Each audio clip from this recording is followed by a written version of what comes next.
Easy. And oh yeah, All good? yeah. Am I supposed to know about where this question sheet is? Or is that just for the Yes. student? Okay, I have no idea.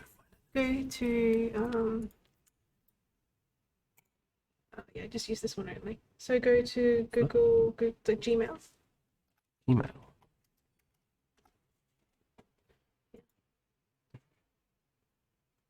And then go to Google Drive in the corner there when it comes out. Yeah, that one. Google Drive. Okay. So that's like.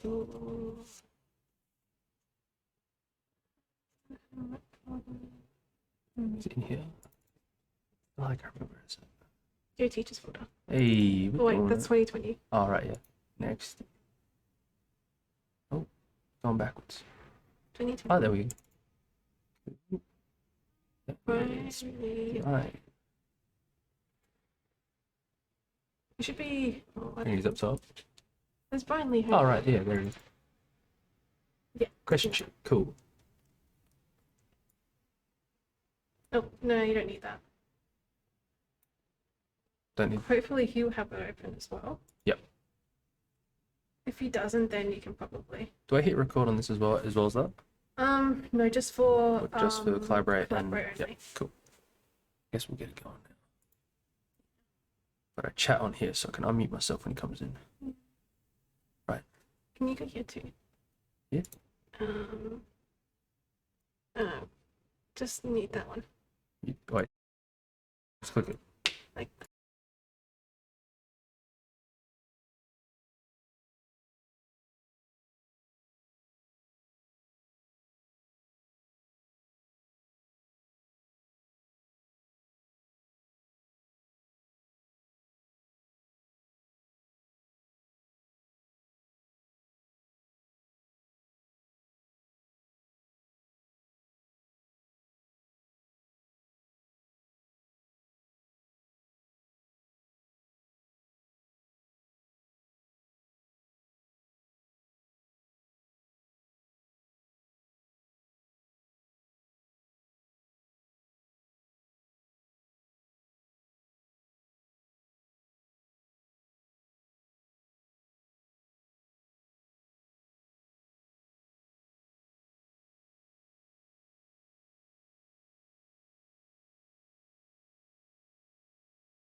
Oh, can anyone hear me? Oh, awesome. Okay, let me start sharing my screen. Let me screen two. Let me share. Awesome. Okay. So sorry about that, guys. Collaborate doesn't work so well. I mean, it takes like 40 years to upload a image.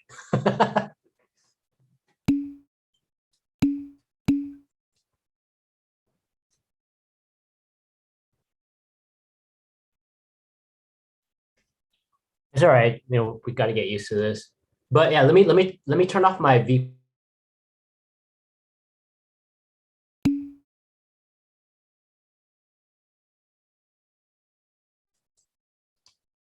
Awesome. There it goes. My VPN's off.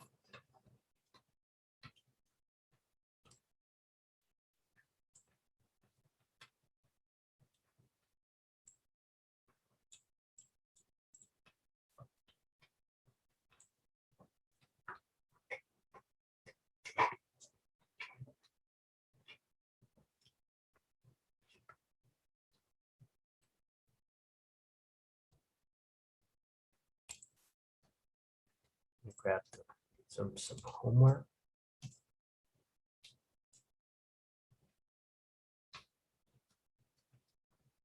It's a lot of homework. Okay.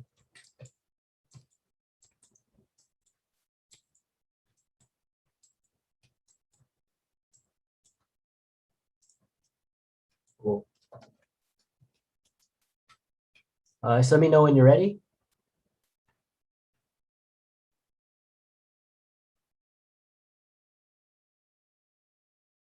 Oh, okay, cool.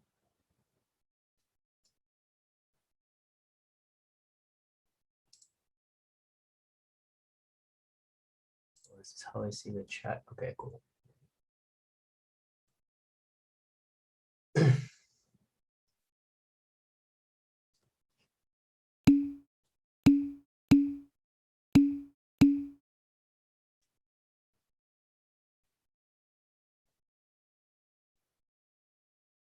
Is everything working?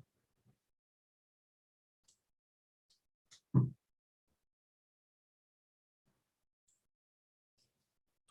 H.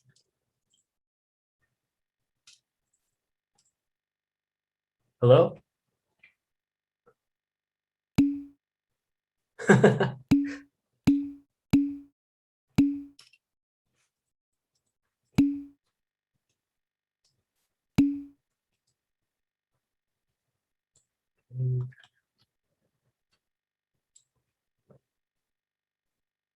Yeah, can you hear me?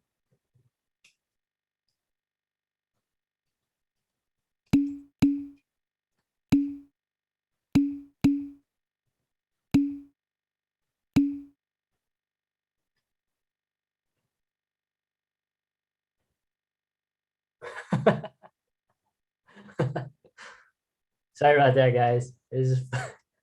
I really tried to get Flow to work. It's just yeah, it cut out like 4 times or 5 times yesterday.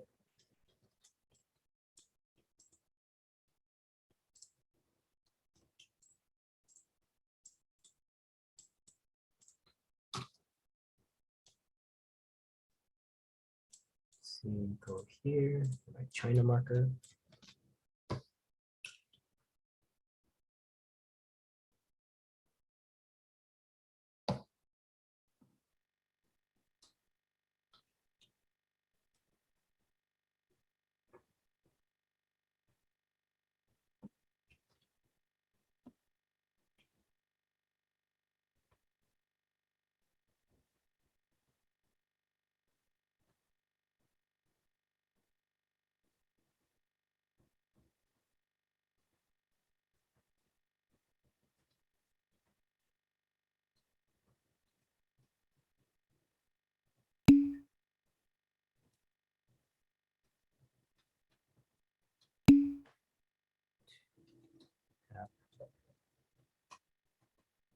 No, I'm just doing some drawovers, so you know, just so that we can get some homework crits in. While we're waiting, this is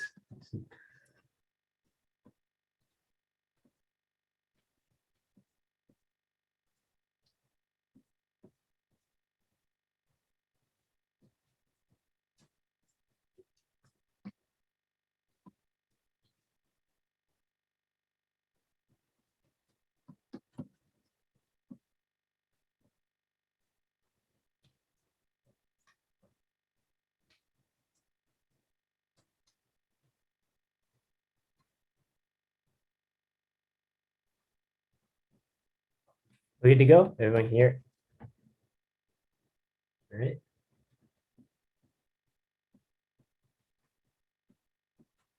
Right, so thanks everybody for uploading the homework on Google Drive. It made things easier. It took me, I think, 30 minutes yesterday to download like 5 homeworks. It's just taking forever. So yeah. So how did you guys like the homework, or how was homework this week?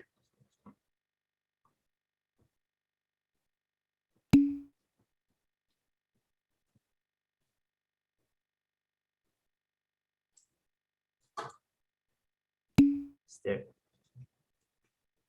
Here are the notifications.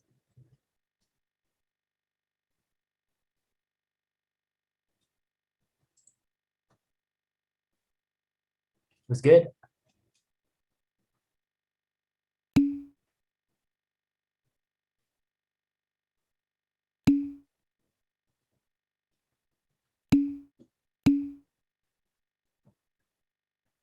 Okay.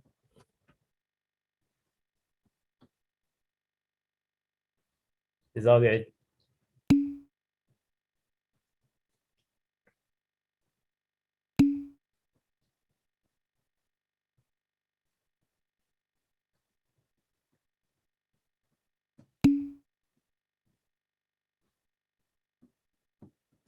All right. So because today, once again, if you're having problems like with basics, I don't mind if you redraw the same thing over again and have it be your next figure. Like I said, I'd rather have you, draw a little bit, I mean, I would like it if you do all the homework, but if you really can't, because I know some people just draw slower, especially at this stage. I want to kind of help you build good habits. So yeah, like I would rather have you do less and have it be correct. So if you're still struggling with basics, don't move on.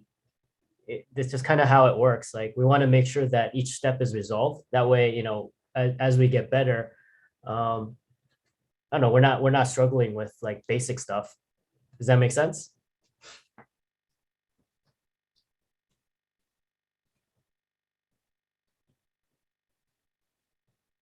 No worries. It's just a little squeakiness. But here, what we want to do is, so for all of these, we need to make sure that we connect our shapes, and we need to make sure the center lines are in the center. So like here, this is a little bit slightly past the side view. So I marked off the 1/2 and I just moved the jawline over just a little bit because we are seeing a little bit more of the back of the head. We're getting a nice arc of the neck. And it's really important that we get good at or decent at Eric, because the idea is, we're building that internal ruler, and the better we get, or the stronger that ruler is, we can we just start comparing the model right away. So after a while, what you'll start doing is, for example, when I draw Barry, I know that when I draw the face mask shape, I need to make it longer, because Barry's face is actually longer than Eric's. And then his neck is actually a little bit longer than Eric. So I always make a note of that when I'm drawing Barry.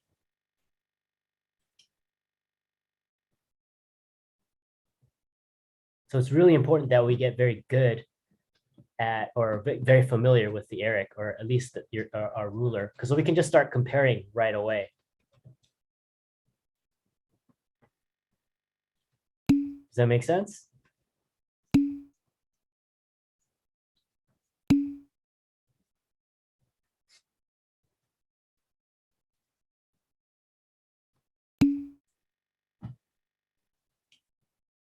So when we draw a back view like this, and it's arced, I want to get the arc of the back. So I'll look at the 7th vertebrae, which will be somewhere here. And I'll get the arc of the back. I'll just kind of look for the center line of the lower back. The first line you put down is not is just kind of a ballpark. It's your you want it in the ballpark. It's just kind of a guess. If you nail it on the first try, which is kind of rare, it's awesome. But most of the times you're gonna have to readjust it. So don't worry about, if you have to readjust it every time. That's kind of normal. Every now and then you'll have like a day where you're just on, you're just on it, and you can just nail it every time, or most of the time. But for now, don't worry too much if you're having to readjust the center line. Does that make sense? Yeah. Yeah. So, I mean, there's a quick thing about just drawing in general. I had this conversation with last night's class and with some Chinese students who were talking about like, quick sketches where they're kind of really loose like this. Basically, when we sketch, we want to answer questions. Like sketches, when we sketch, it's like getting our idea out, but at the same time, we need to answer questions, like have things resolved. It doesn't have to be resolved all the way, but we should be able to look at a sketch and figure out what it is or what direction we want to go. We don't have to be thinking about big questions like what's the body doing? Which way is the face? Which way is the head facing? Because if we don't resolve that, when we draw the final, when we go to do the final drawing, basically we have to draw it all over again. It's like we didn't draw anything to begin with. So like yesterday we got this one homework here. Well, I did the draw over after. By the way, your homework is in Collaborate. I'll re-upload it to the homework drive, the drawovers. But let's see, Wednesday, week 2. Crit, there's a lot. Crit. So yeah, I'm gonna drop it in the Google Drive. It's also in Collaborate in WeTransfer. But here's the thing. So this student was Alicia was drawing, these are sketches, right? These are 10-minute her attempts at Eric. But the problem is there's too many questions. Like, yes, there's a drawing, but I don't know, is there a twist? Which way is the head exactly facing? What's the view of the head? What's the view of the body? Because the body's not resolved, I don't know how the shoulders are going to connect. I don't know how the legs are connect. And it just kind of snowballs. Does that make sense? Whereas I did a more stylized drawing where it's not highly detailed, but everything's been answered. Like if I wanted to add more details to this, it's very easy. I'm not guessing anymore.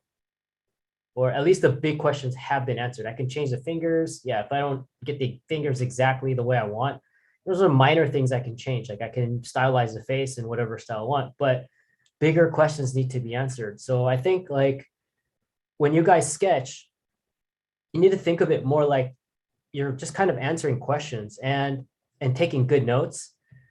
And how you decide or how you can judge if a drawing is good at this stage is we need to have clear goals. Like if it's, for example, we're drawing Eric right now. Within drawing Eric, there are smaller goals. Like right now, I want you guys to get very familiar with the proportions. So let's say you draw Eric, but the gesture is not so good. It's a little bit stiff.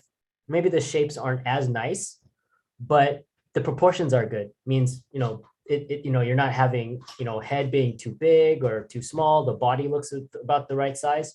Then technically that's a successful drawing because there was you actually achieved what it is you're trying to do. Does that make sense?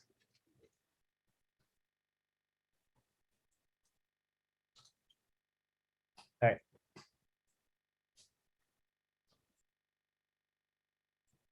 No, let me turn on VPN again.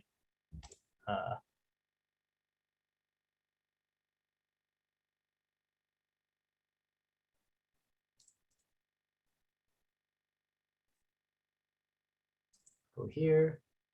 This is the. Wait, how do I open that? Here's my Google Drive.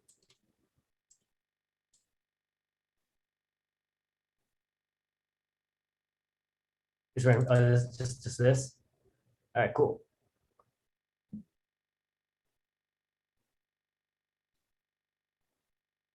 Oh, okay, cool. So I can just see it when it loads real time, right? Okay, cool.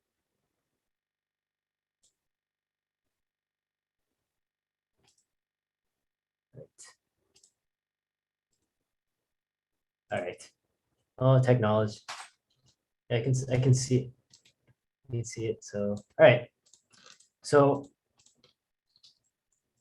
yeah, so with this, just take your time. Make sure that we get the arc of the back. We draw our bow tie shape. And when I measure down the center line that I draw or that we drew, because in perspective, the center line has the least amount of distortion.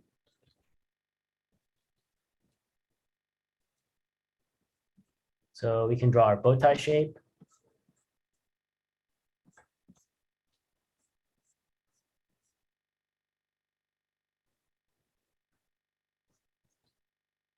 Somewhere here.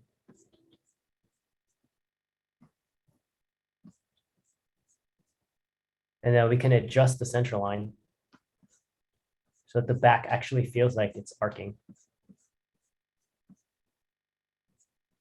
And I can see the center line is closer to the edge. So all right, just make that change.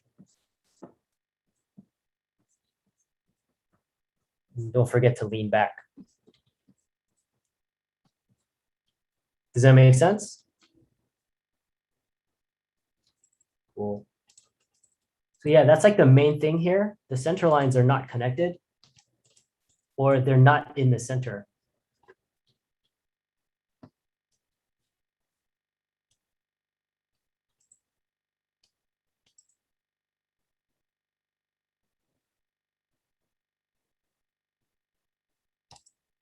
There's questions?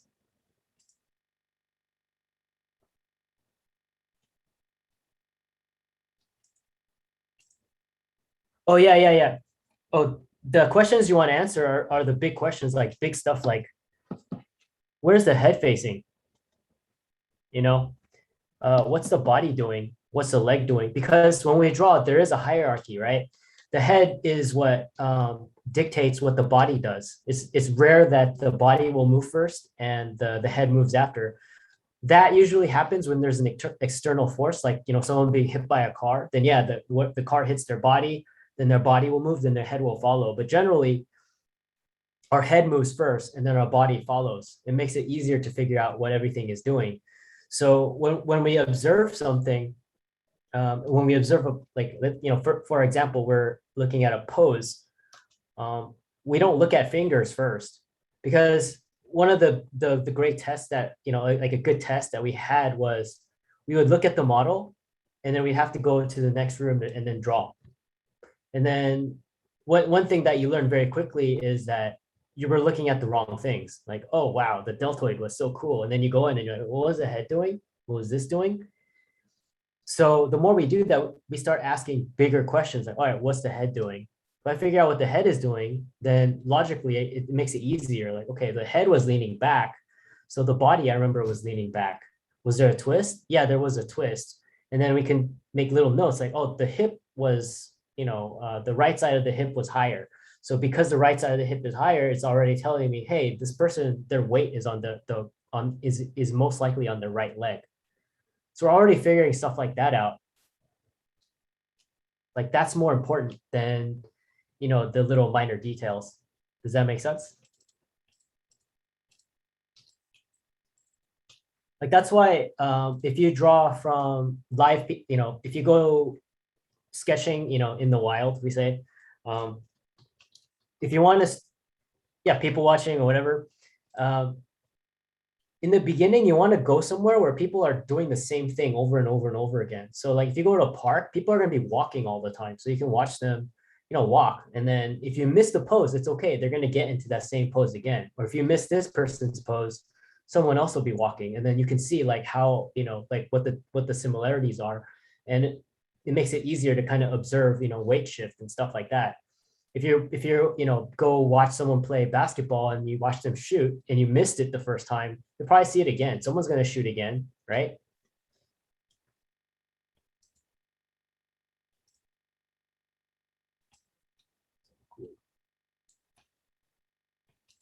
But yeah, always ask bigger questions. Like if you're designing a character, we don't just go, oh, this character is like cool, you know. Um, every design has a reason for it, or usually good design, there's a way of justifying it. And how you justify that design, or like I said, when when I said, how do you judge if your sketch is good or not, or you did a successful drawing? Well, we have to figure out what is the intent. Usually a lot of instructors will ask you, they don't just come down and break apart your whole drawing, at least the good ones, because that can be overwhelming. It's like, for example, if I give you 5 minutes to draw, and then I say, oh yeah, in 5 minutes, I want you to get gesture, shape, proportion, form, anatomy, lighting, and let's say I give you some color pencil and say color in 5 minutes. That's way too hard. Even pros, even like living masters right now can't do that. Like they can't do it. Something has to be sacrificed. So because the time limit is short, they have to really focus on the bigger ideas or whatever their intent is. And usually if your basics are strong, that's something you don't have to worry about anymore. Like if your proportions are already strong, that's something you don't really worry about. That's not in your priorities, because when you draw, you will have good proportions. Does that make sense? You can also think of it like leveling up in an MMORPG. Like we can't level, like in the beginning, like the way I think about it is we're starting right now. We have our cap right now, wherever we're starting. When you start playing an MMORPG, unless you have like cheats or something, you don't get like infinite strength, 100% strength, or 100% speed. There's a cap on something, right? So you start off with like a base, and then you start kind of figuring out like what it is you want to do with your character. You want to be stronger. So it's like, okay, the game will allow you to have your character be very powerful, but they don't have speed. Their speed gets capped off somewhere. The difference in art is there's no cap anywhere. So what we do is, all right, maybe my gesture is here right now, and then my shape is here. Okay, so my gesture is pretty good. So this week I'm gonna focus on my shape. So my shape goes up like this. And I look over at my proportion, my proportion is down here. It's like, oh, I gotta bring that up. You bring your proportions up. Now your gesture's at a lower level. So okay, well, I gotta bring my gesture up. Does that make sense? This is kind of how we level up. It's just time. And the crappy thing about our profession, oh, the thing. Here. Yeah, I'll just draw it. So let's say your gesture level is here. And your shape level is here. This is where we're starting out. And then our proportion is here. GSP. So what we do is, all right, well, my shape is not so good. So I'll work on shape for maybe maybe this week, I'll just work on my shape. Because my gesture is pretty good, my proportions, what's bad. So let's say we get our shape level up to here.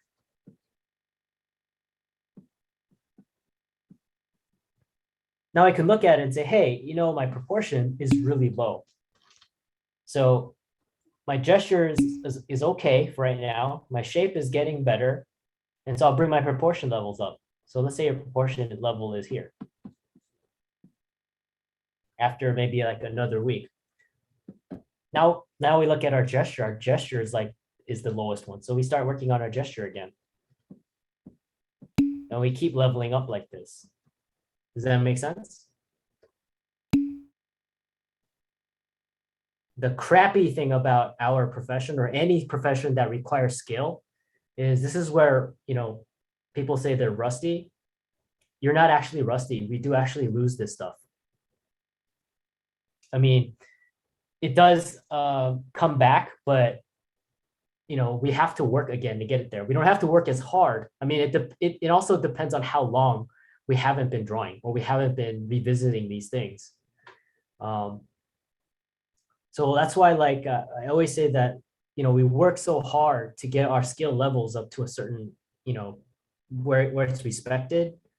And at that point, I think it's just, it makes sense for us to at least maintain it, if even if we're not getting better.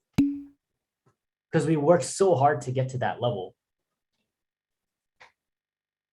Does that make sense? Cool. So here is a similar thing. Try not to, for right now, try not to break your lines. Because one of the things I'm seeing is a lot of your lines are the same size.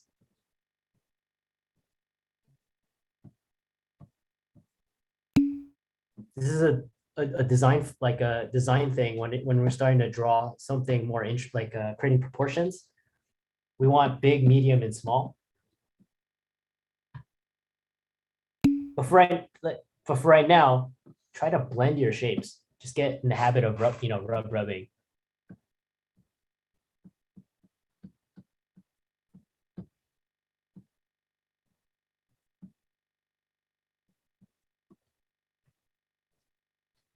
So going back to this, spend more time on the head. Basically, the goal is, even though we're drawing an Eric, we want to draw a very appealing, aesthetically appealing Eric.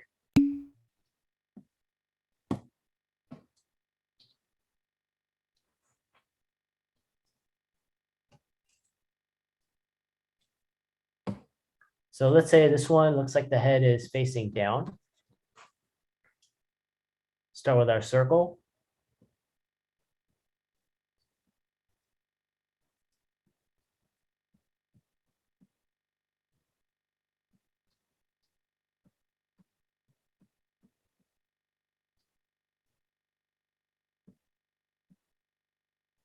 So it looks like it's past a 3/4 view. So maybe half of a quarter of a radius.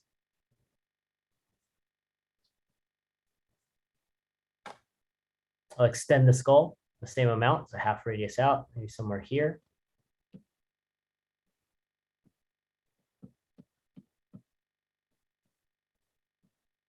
One radius down, there's the chin.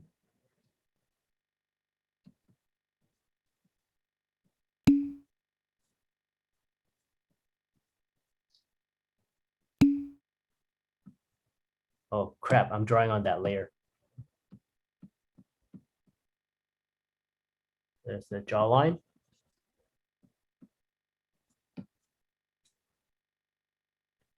Find the top of the head, bottom of the chin. Cut that in half.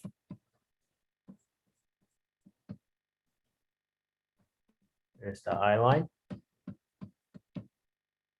Pull back for the ears.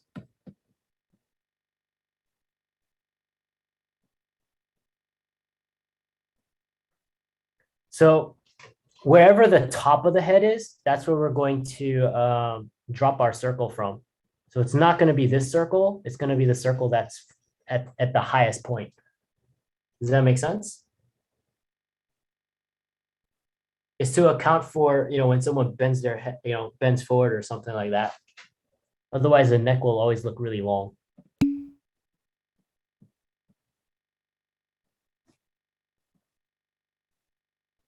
Back circle, find the other side of the neck. The pit of the neck is somewhere here. The curve of the body, or get the gesture of the body. Measure the 2 units down. 1, 2, somewhere here. The angle of the hip. Measure again, it looks a little bit short.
Yeah, there you go. Can you hear me?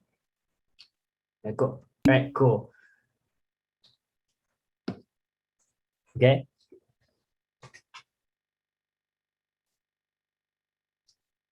Oh, the Dorito chip.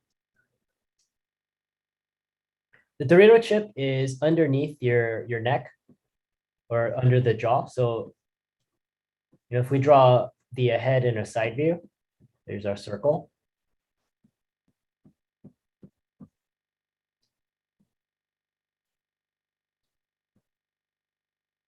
Drop one radius down. That gives us the chin. 0.8 radius out, the back of the head.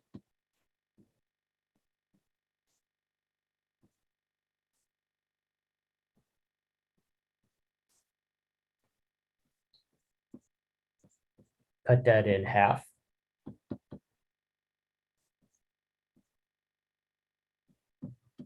Top of the head, bottom of the chin. That half. It's our ear. Get our neck.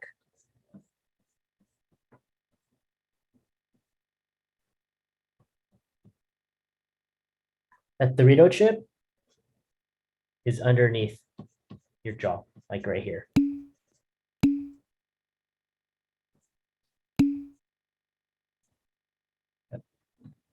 No problem. That Dorito chip is there because of our hyoid bone. I think I talked about that before, where there's it's a floating bone, and if you choke somebody, or when forensics, when people want to know if you've been choked to death, this is like the bone that they can see that's been crushed. It's very easy to crush.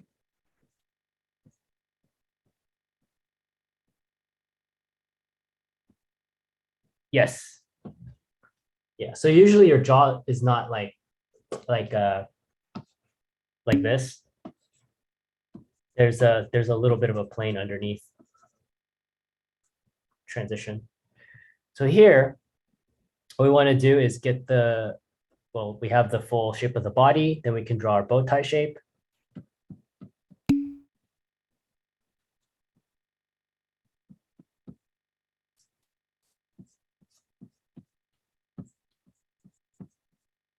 Where don't forget to lean back after you finish your first pass.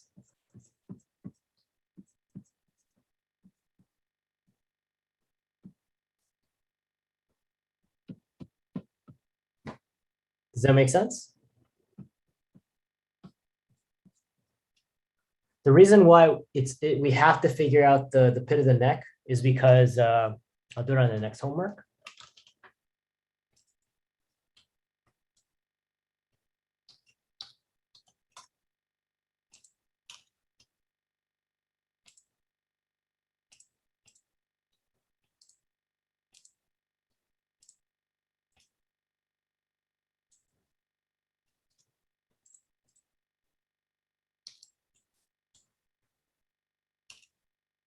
Is because it's nice homework.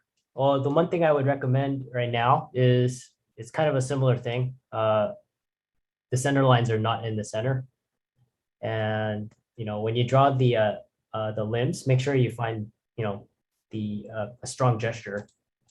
The thing, because sometimes they're starting to turn into a Raggedy Ann,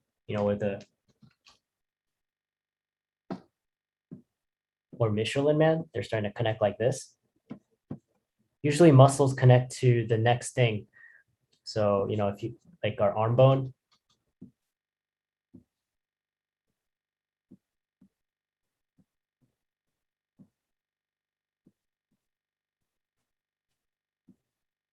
our bicep connects to the next muscle. And then when the triceps get activated, it connects down here. So what's going to happen is we're going to get opposing curves. Does that make sense? But going back to why it's important to find the pit of the neck, it's because our neck, especially like when we raise our arms or anything, it doesn't get shorter. What happens is our shoulders come up. We're not like a turtle. We can't take our head and drop it into our, well, into our rib cage, because unless you something horrible happen. So always remember that we need to figure out where the pit of the neck is so we can get that to look right. So let's say this is the back of the, well, this is the back.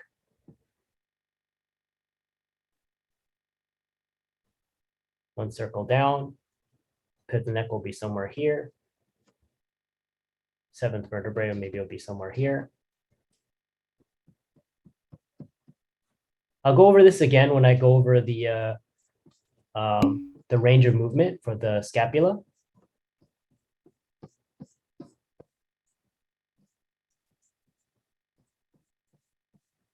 It's really important that we learn how to draw the rib cage, or at least get the fish shape, because it makes drawing the shoulders a hell of a lot easier.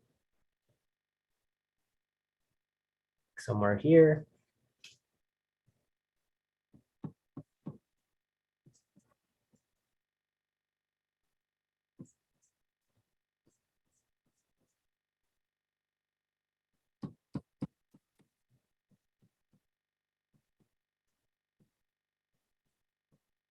There's your spine.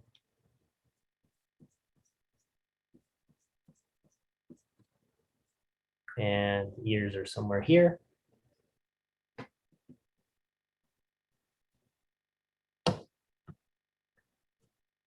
So when we raise our arm, here's the shoulders.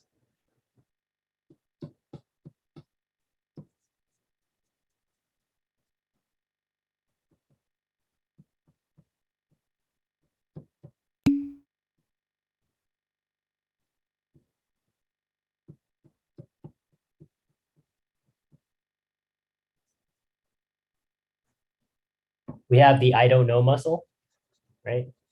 This is what we're seeing.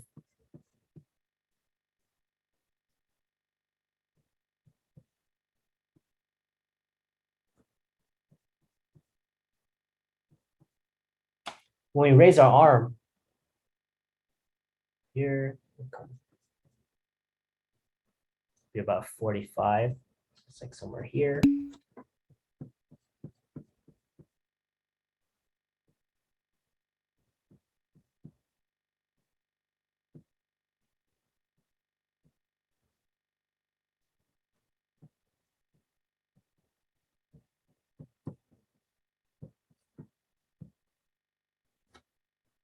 It's our humerus.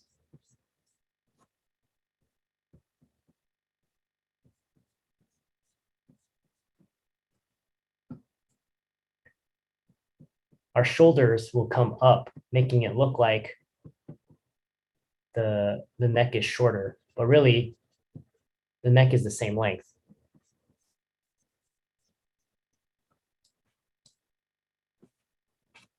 Does that make sense? Yeah, it's never, we don't draw the, there's the back of the head. It's never the we're just assuming, actually, no, let's just draw the rib cage. It's never going to look like this unless there's something like you have medical issues or some kind of,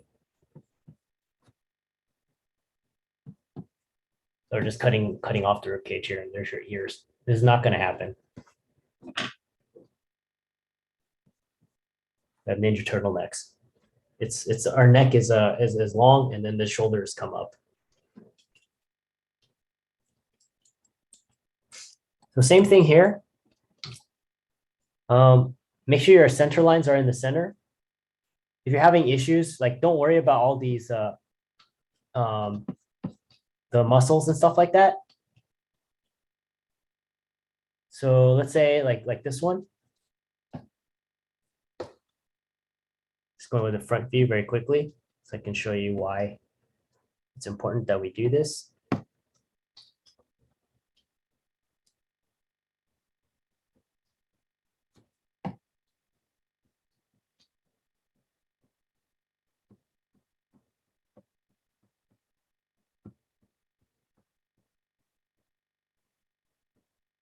After this demo, I'll get into after this homework crit, I'll get into the demo, and then if we finish early, I'll just get into more of the homework crits, and whoever I don't get to this week, I'll make sure to get to it, and I'll post it in the Google Drive. It's so much easier now.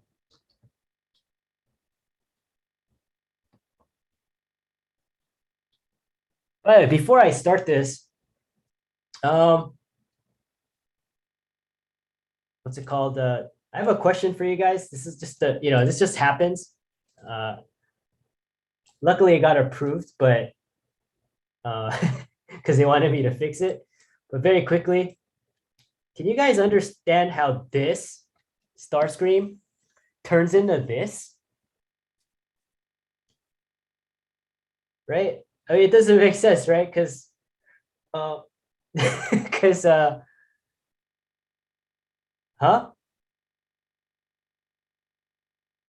Yeah.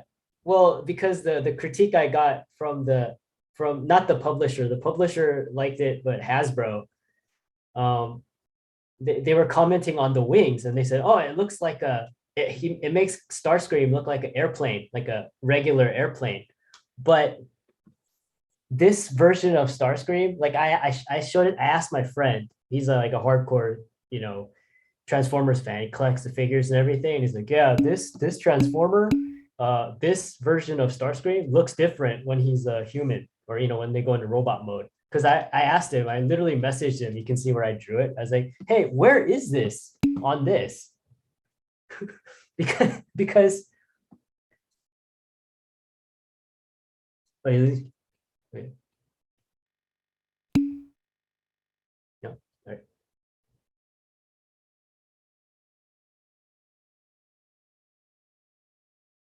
Look.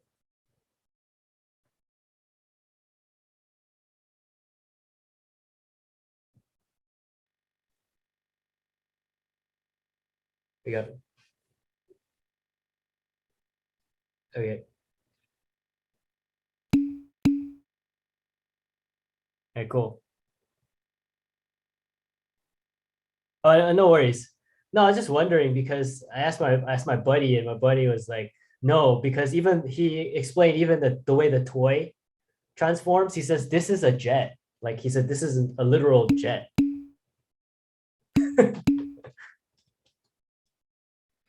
So yeah, I don't know. I was wondering if you guys knew, because I was sitting here, I'm looking at it, because I know how he transformed, because I went on YouTube and I looked at toys of Starscream, and I watched them transform it, and it makes sense. Like basically, he has a hood, and the hood comes over, and that becomes the tip, and then this comes forward, and the arms will somehow fit into here, and then that's the front of the jet. So he's like a literal jet, but somehow he turns into this, and then so I was asking my buddy, I was like, hey, where is this cockpit?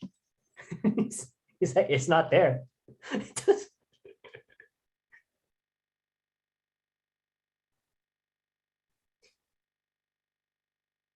Yeah.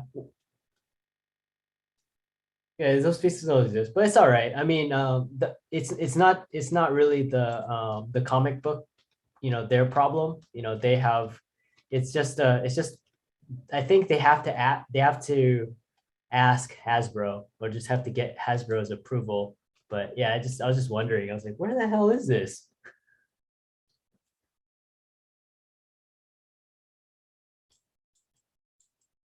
Yeah, yeah. I I don't know, but the stuff that, because no, the thing that I was a little bit like, because I worked on it for a week, and it wasn't like I just sent them. I mean, just so you guys know, this happens a lot. It's not like you didn't send them iterations of your painting as you're moving on, and they didn't say anything the whole time. And then when you finish it and then you send it in, they're like, "Well, can you change this? He looks like He looks like too much like a jet and not a Cybertronian jet." And I thought, but this Starscream is a jet. This version of Starscream is a jet. So like,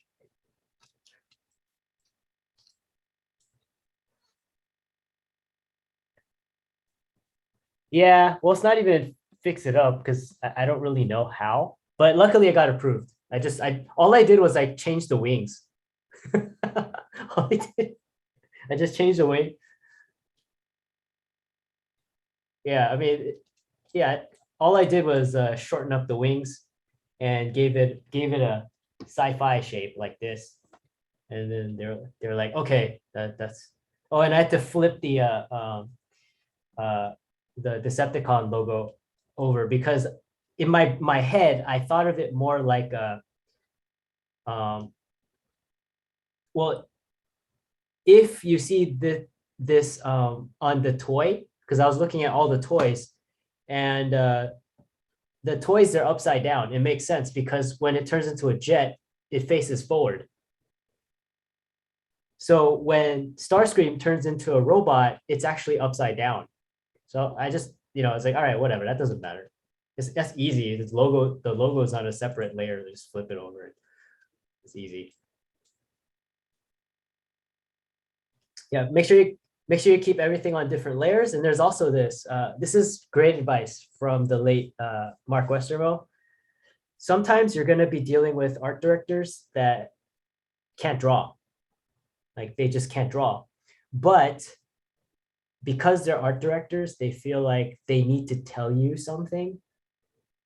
I don't know if you know what I mean. Like even there's technically nothing wrong with your painting, because they're the art director.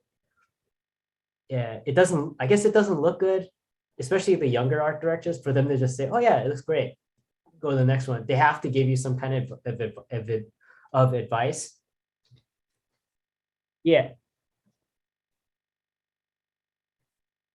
Yeah, so what you do in those situations, and I'm guilty of this as well. I test the art director a little bit. If I don't know what they're talking about, I start testing them, and then I do these little things. And if they take the bait, meaning they fall for the thing I did, then I know they really don't know what's going on. Then I really know. But yeah, that's when you know how you can manipulate them, and not manipulate them, but it's like, okay, well, yeah, you're just trying to tell me something. All right, okay. You want me to mess something up. So basically that's where it is. Mess something up in your painting and make it obvious.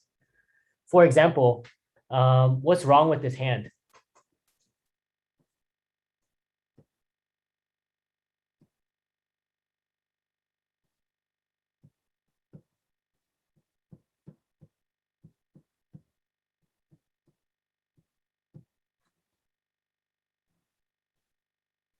What did you guess?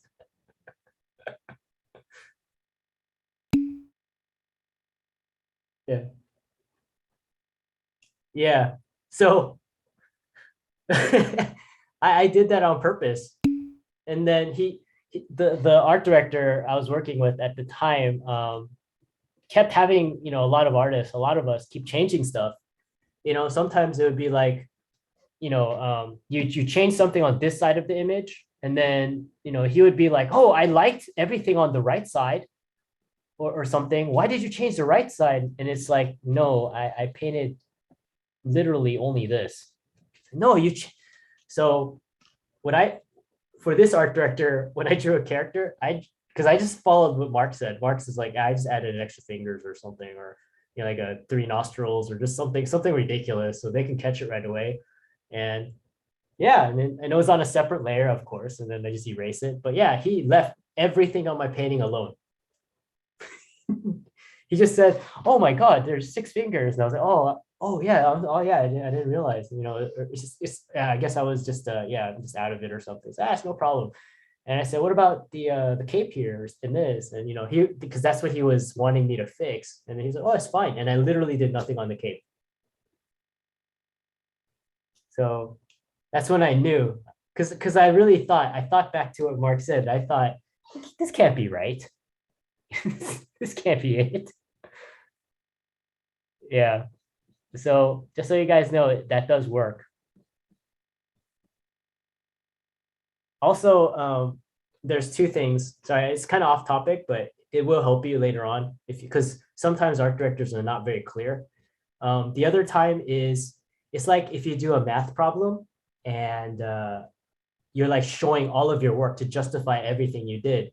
So one of the clients in China, they hired me to fix their paintings, and then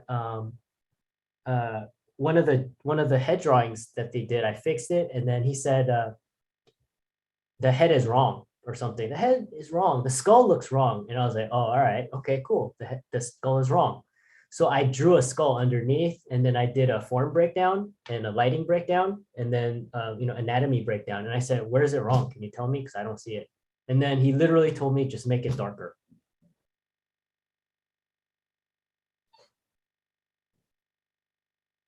So yeah, just so you guys know, it helps when you know your stuff.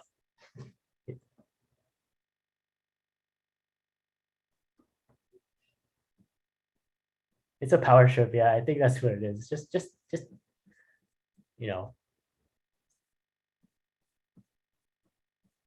yeah, but at least now you know. So those are little tricks if you're dealing with art director that you just don't know what they want.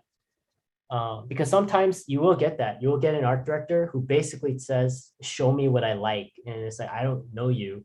So, all right, okay, well.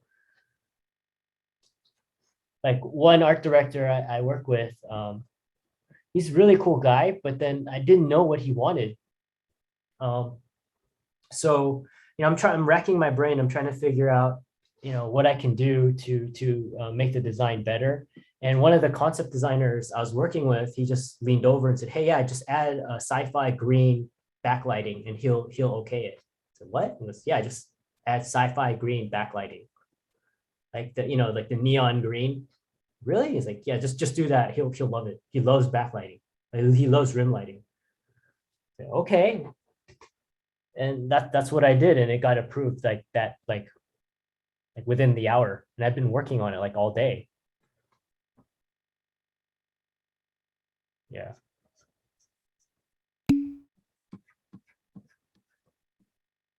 Well, it's not really a cheat. It's just you will deal with hard art directors. I mean, those, unless you're really lucky and you get like awesome, because I have worked with awesome art directors before.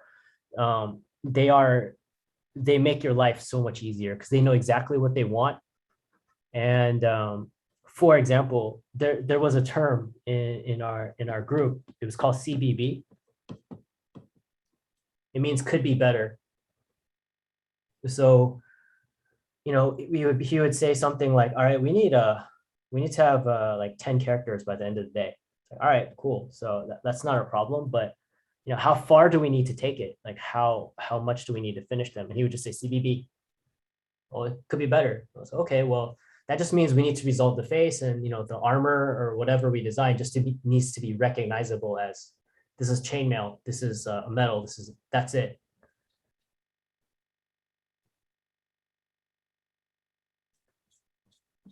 Not really. He was the director or art director for Sky Captain in the World of Tomorrow.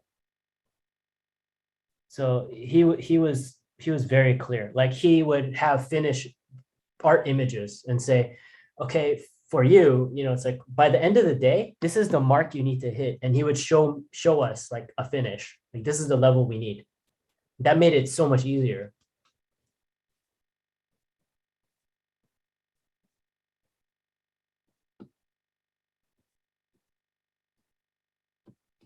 Yeah.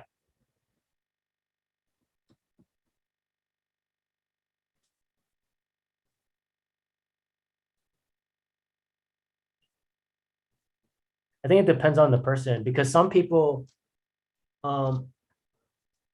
they're not very good at communicating what they want. Some people actually like some art directors, they might not be like technically skilled, but they know exactly what they want.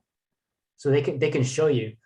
And then there are art directors who are great artists. So I mean that also helps. You learn a lot from artists like that. Then there are art directors who are maybe they're not, like I said, technically as good, but their ideas are amazing, so that will inspire you. And then they can kind of figure out how to lead you. And then there are art directors who just don't know what they want.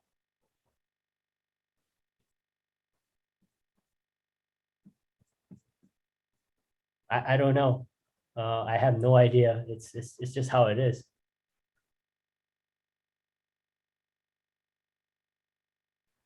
I mean, okay, I used to sit in on meetings for hiring artists at THQ. And I mean, it's great because when you guys work in a studio, you guys might be asked to do that just because they want you to see if this person is cool. I mean, if they're in studio, most of the time it's more like they want you. They just want to see how you vibe with their other workers. And so you'll sit there and one person, I don't know why the studio did this. It was just funny. But he was applying for a character concept artist position. And that makes sense, right? All right, cool. So we're happy. You're like, oh, cool. There's going to be another character artist in house. It just takes a little bit more work off of us, and we can spend more time designing important characters. Because now we have another artist, and so we looked through his portfolio. So remember the artist position, the position that he's applying for is character concept artist, right? Character. And his portfolio was full of airplanes. Like he had been working on sims, airplane sims, which is fine, but like I didn't say anything. I just sat there. I was like, oh, these are cool planes. And then my coworker asked him, so how is this a character? And he said, oh, every airplane, has its characteristics. It's a character. And we're just like, no, dude, no. We need somebody who can design like a monster and, these are just airplanes. Like the interiors of airplanes. I mean, you're a cool guy and everything, but yeah, yeah. But just so you guys know, you'll deal with stuff like that. Also, you might get asked random questions. They just want to see if you can take a joke. Usually it's nothing weird. Like when I was in school, I interviewed with Disney, and they asked me what I wanted to be when I grew up. And I thought in the beginning, it's because I look young. Because I got that all throughout Art Center. Like I went straight out of high school. So even some of the models thought I was a high school student. So they were like, are you supposed to be here? But yeah, so the recruiter said, so Brian, what do you want to be when you grow up? And it's just quiet for a minute. And it's like, what are you talking about? And I told him after a while, I wanted to be an airplane. Yeah.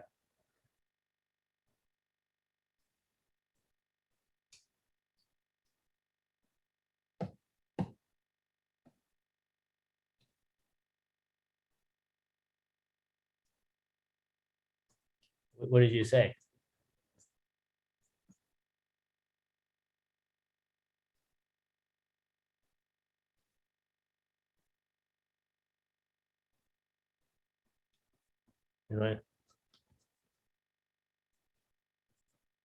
Nice.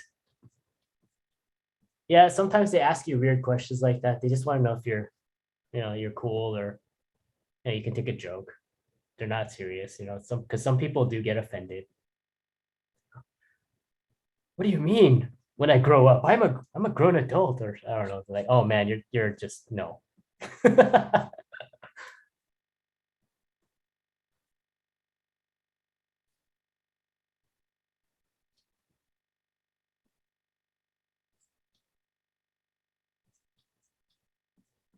Yeah, it's usually like that.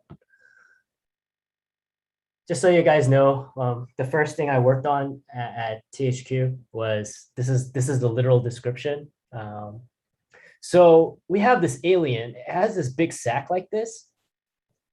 Yeah, and it has legs. And it has this long part here, and it shoots lasers. And I thought, are you serious? So it's like, and then after a while, basically what I did was I looked at shrimp because it was supposed to be like an alien creature. And every time I would try to make it look more and less phallic, the art director kept saying, like, oh, the front needs to be bigger. Lasers come out the front. And so one day I just like walked up when he was like critiquing it and I just drew a penis. And I said, dude, this is a walking penis. And then he's like, oh my God. And then he saw it. He saw it then. He didn't know.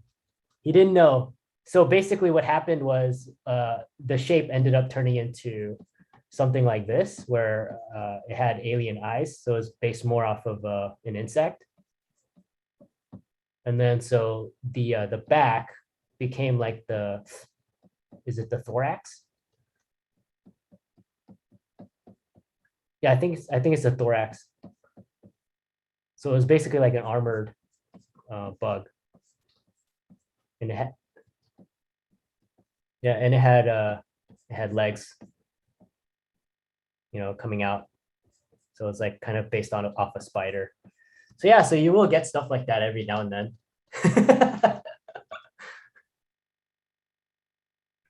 No, he was serious. So he didn't see it because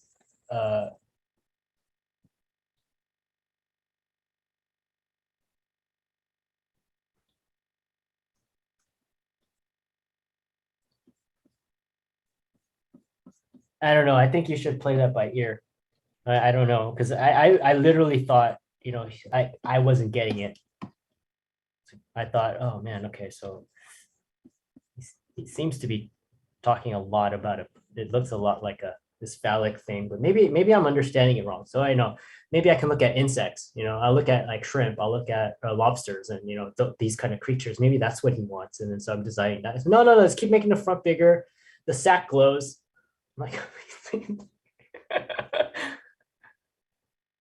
so literally, but anyway, you see how like this part 2, like when we spend the time to design it, we can start attaching the legs.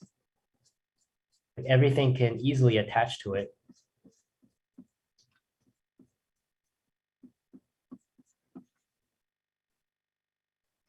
And this should be the other way around, I feel like, because this leg is straight. I just kind of drew the hip wrong, but I can change this so it works. So maybe we could attach this leg.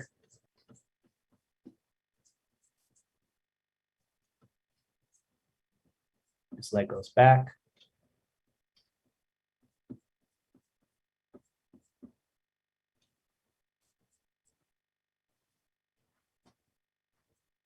And later on, when we start building the shoulder region, or when you start connecting the shoulders, it's very easy to add the shoulder pads. I'm just kind of showing you a preview of how we use all of this. Rather than thinking about all the different muscles and everything, we just add this giant shoulder pad. And I will explain to you what muscles the shoulder pad represents. But that's later on. So, we attach the shoulder pad. And there's the arms, the shoulders of the shoulder pad.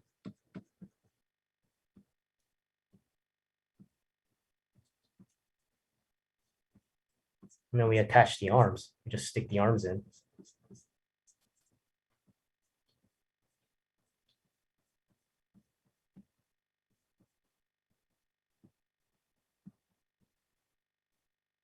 That's why getting this number 2, 1 and 2 on Eric, it's so important.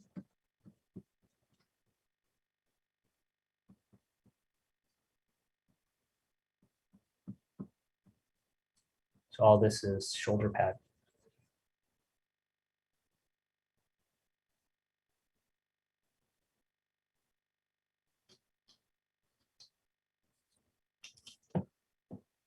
Does that make sense?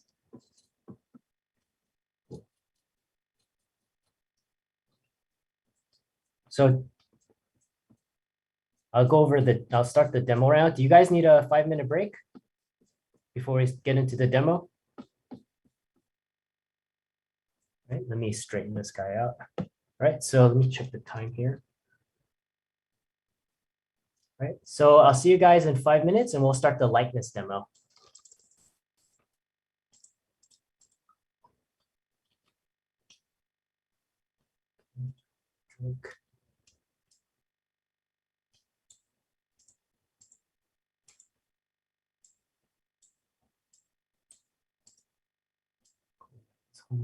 Homework.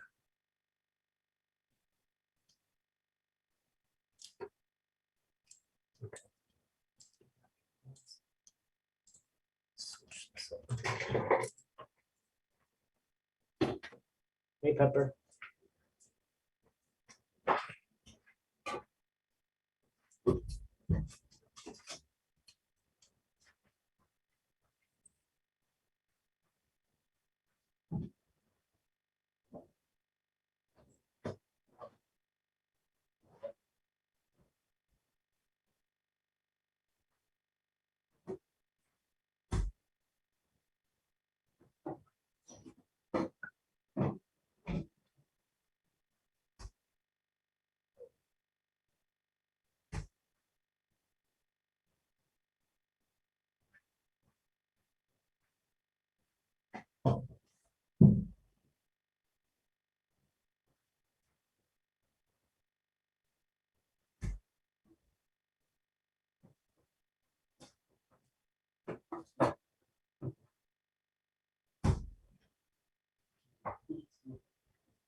Okay.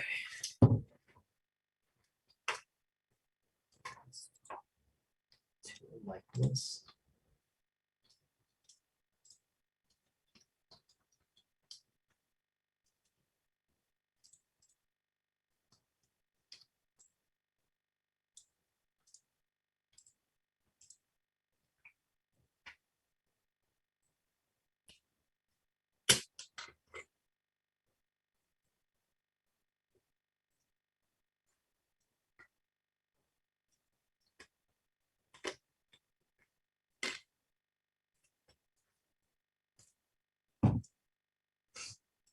Okay, let's see, is that 5 minutes?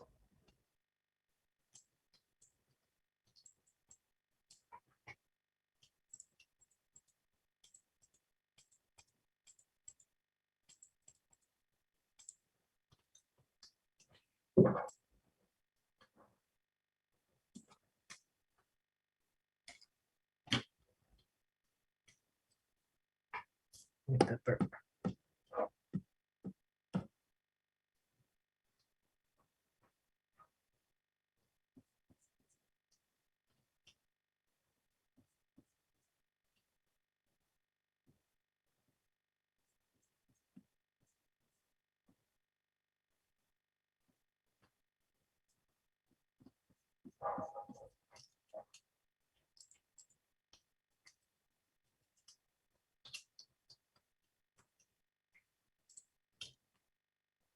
Okay.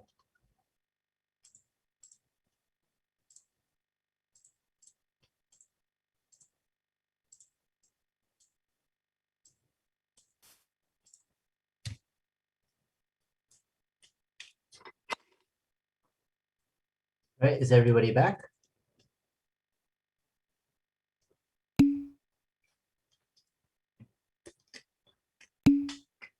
All right, a little bit longer. Cool, an hour and a half.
Is everyone back or?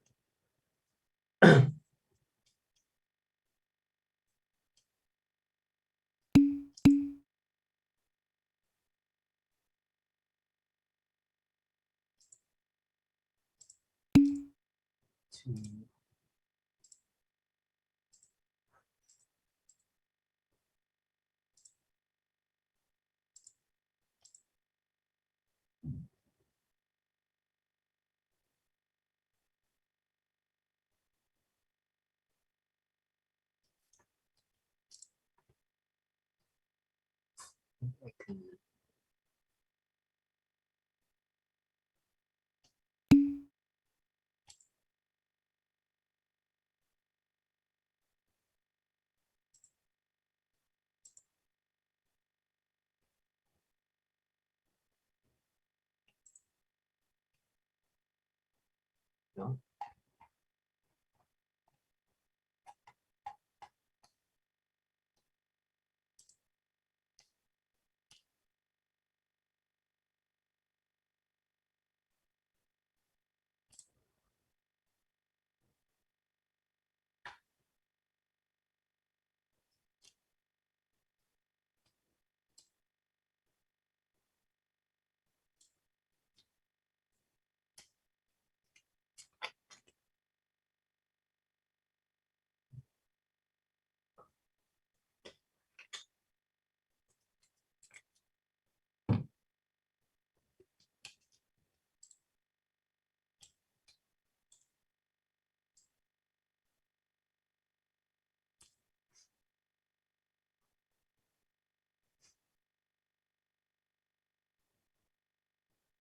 Maybe look at the questions.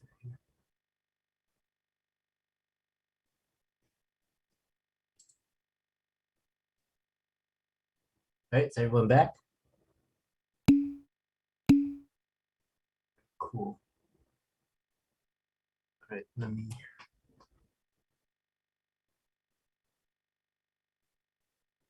See a way I can mute audio. Just hearing an echo. This way I can see the questions.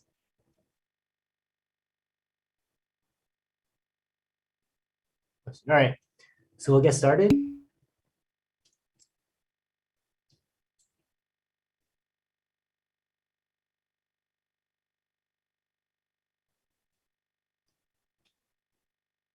Oh, no worries. I just I opened Collaborate.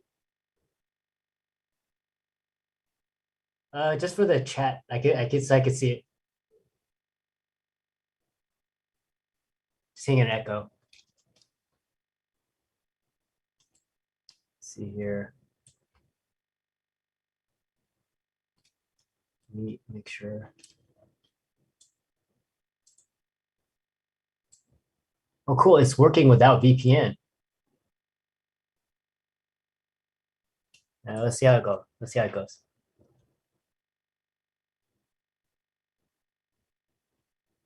Yeah.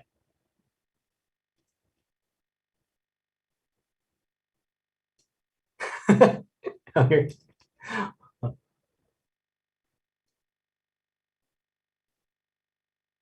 Yeah, let me is there a way to mute the let's go to my setting. Oh, speaker volume.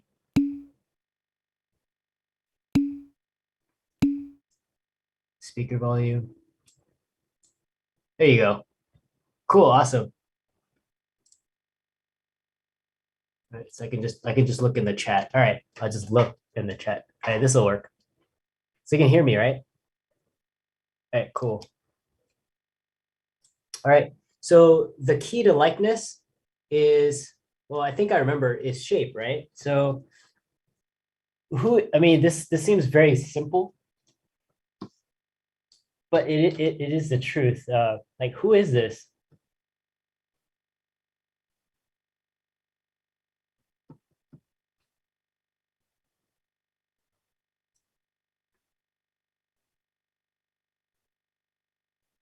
Yeah. Yeah, it's Mickey Mouse, right? And who is this?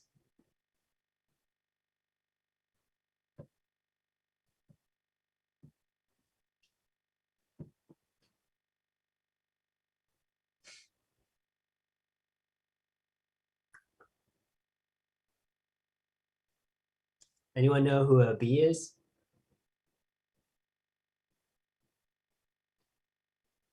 Yes, Felix the cat. A cat.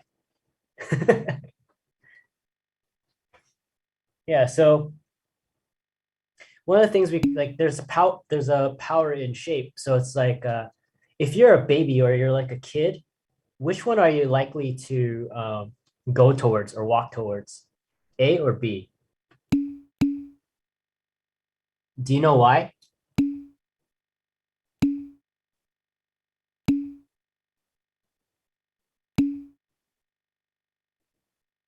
Yeah, you guys are onto it. He's round and friendly. And Felix the cat, he has the ears, which kind of they're sharp and it's spiky, yeah. So it's dangerous. Um, but yeah, that's the power of shape. We can recognize things very easily, and that's how we achieve likeness. The way we're going to achieve likeness with the model is, or how we're going to do it is, we're going to draw Eric. And as we draw Eric, we're going to modify Eric as we go. So we're going to draw part 1, which is the head and shoulders. And then we modify it to make it look a little bit more like G. Then we draw the body. Then we modify the body to make it look like G. Does that make sense? Awesome. So quick question. Once again, thinking about what shape is or how we can manipulate shapes. If you're a sniper,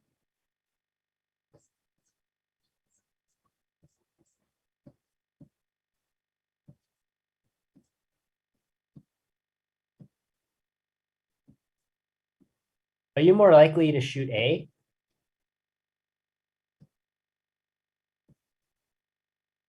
Or B? Okay.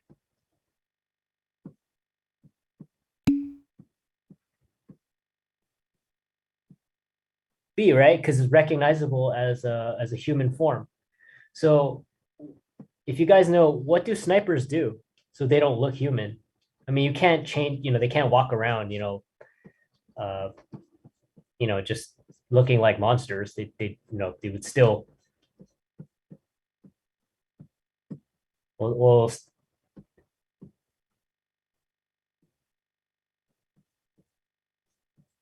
I gotta start drawing a little character, but you would wear a ghillie suit, right? So that you blend in with the background, or you change your silhouette so that you don't look like you're not a recognizable human form. You might wear some kind of tarp that makes you look like a rock, or you put a blanket or some kind of thing on top of yourself, and you put leaves, and then you look like you're just part of the ground, or like a ghillie suit, you can just hide in the bushes and you look like part of the bushes. So this is something that we also use in character design. If you're trying to design a human character and you're trying to make them look like something else, or trying to have their shapes kind of give somebody the impression of something else, for example, like what's that movie called? Like Corpse Bride. There's a lot of characters in there that look like Victorian teapots. Because during the Victorian times, they have the I'm gonna butcher this shape. I don't really remember how to do it, but they have what's that thing called? It's like a that thing in the back. This thing. I mean, a lot of women wear it. Yeah, busty, I guess.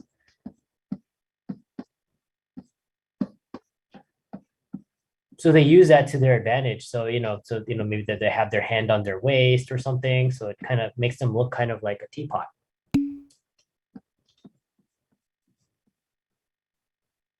They're thick. Yeah.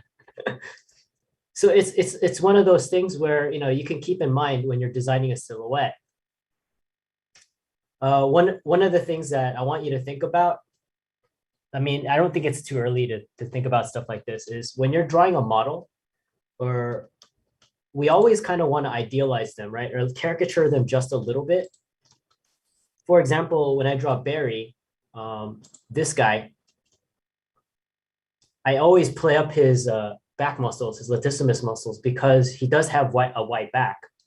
So, and if there's anything aesthetically it doesn't look so good, you absolutely can just change it.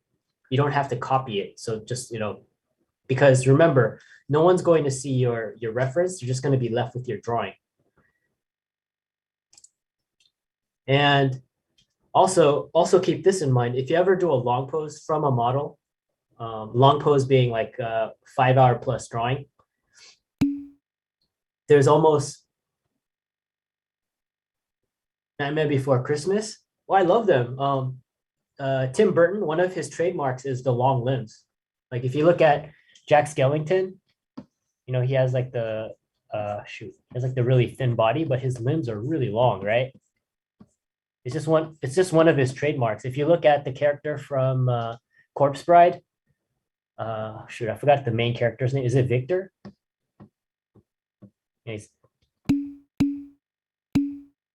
Yeah. If you look at him, he's got the same. They always have like the long limbs. He always has characters with long limbs. I don't know. I think that's one of his trademarks. But he likes characters like that. And I really like Oogie Boogie, whatever. Just he's a cool potato sack. And he's all around. Well, yeah, that's the thing. It depends on like I said, characters depend on the world you build. You can have, like for example, you just said Oogie is very round, right? So they kind of flip the script where the round one is the bad guy, and the spiky ones and the dangerous ones are the good guy. You can flip the script like that. If you watch Lilo and Stitch, Chris Sanders wanted his characters to be round, even though there are characters that have very they're sharks in that cartoon, like but it's like everybody's huggable, even the bad guys, because what they did was nobody has a sharp tip like this. Like even a shark, their tips are rounded. So everything's kind of capped a little bit.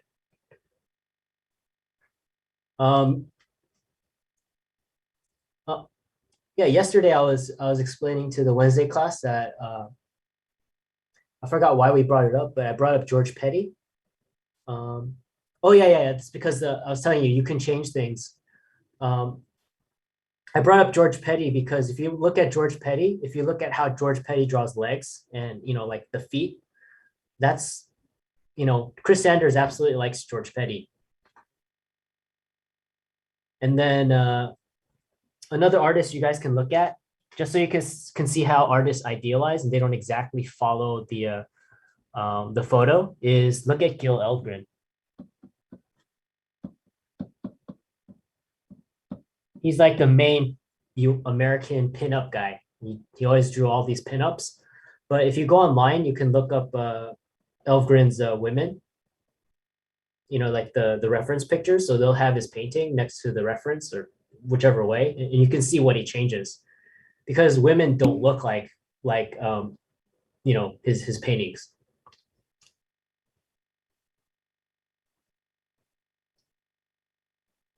Yeah. Oh, Chris Sanders is such a nice guy. I know, I was like fanboying when I met him. I used to meet him. I used to I used to trade a sketchbook with him every year at Comic-Con, and then I'm in China, so I haven't gone to Comic-Con in a while. So, but he's so nice. Yeah, it's funny because he doesn't know my name, but he knows my face. He's like, "I know you." But it was nice. It's nice. It like I said, I fanboy so much, man. Especially like if the artist knows who I am or they know my work. So like my comic gigs were. Do you guys know Bruce Timm or Arthur Adams?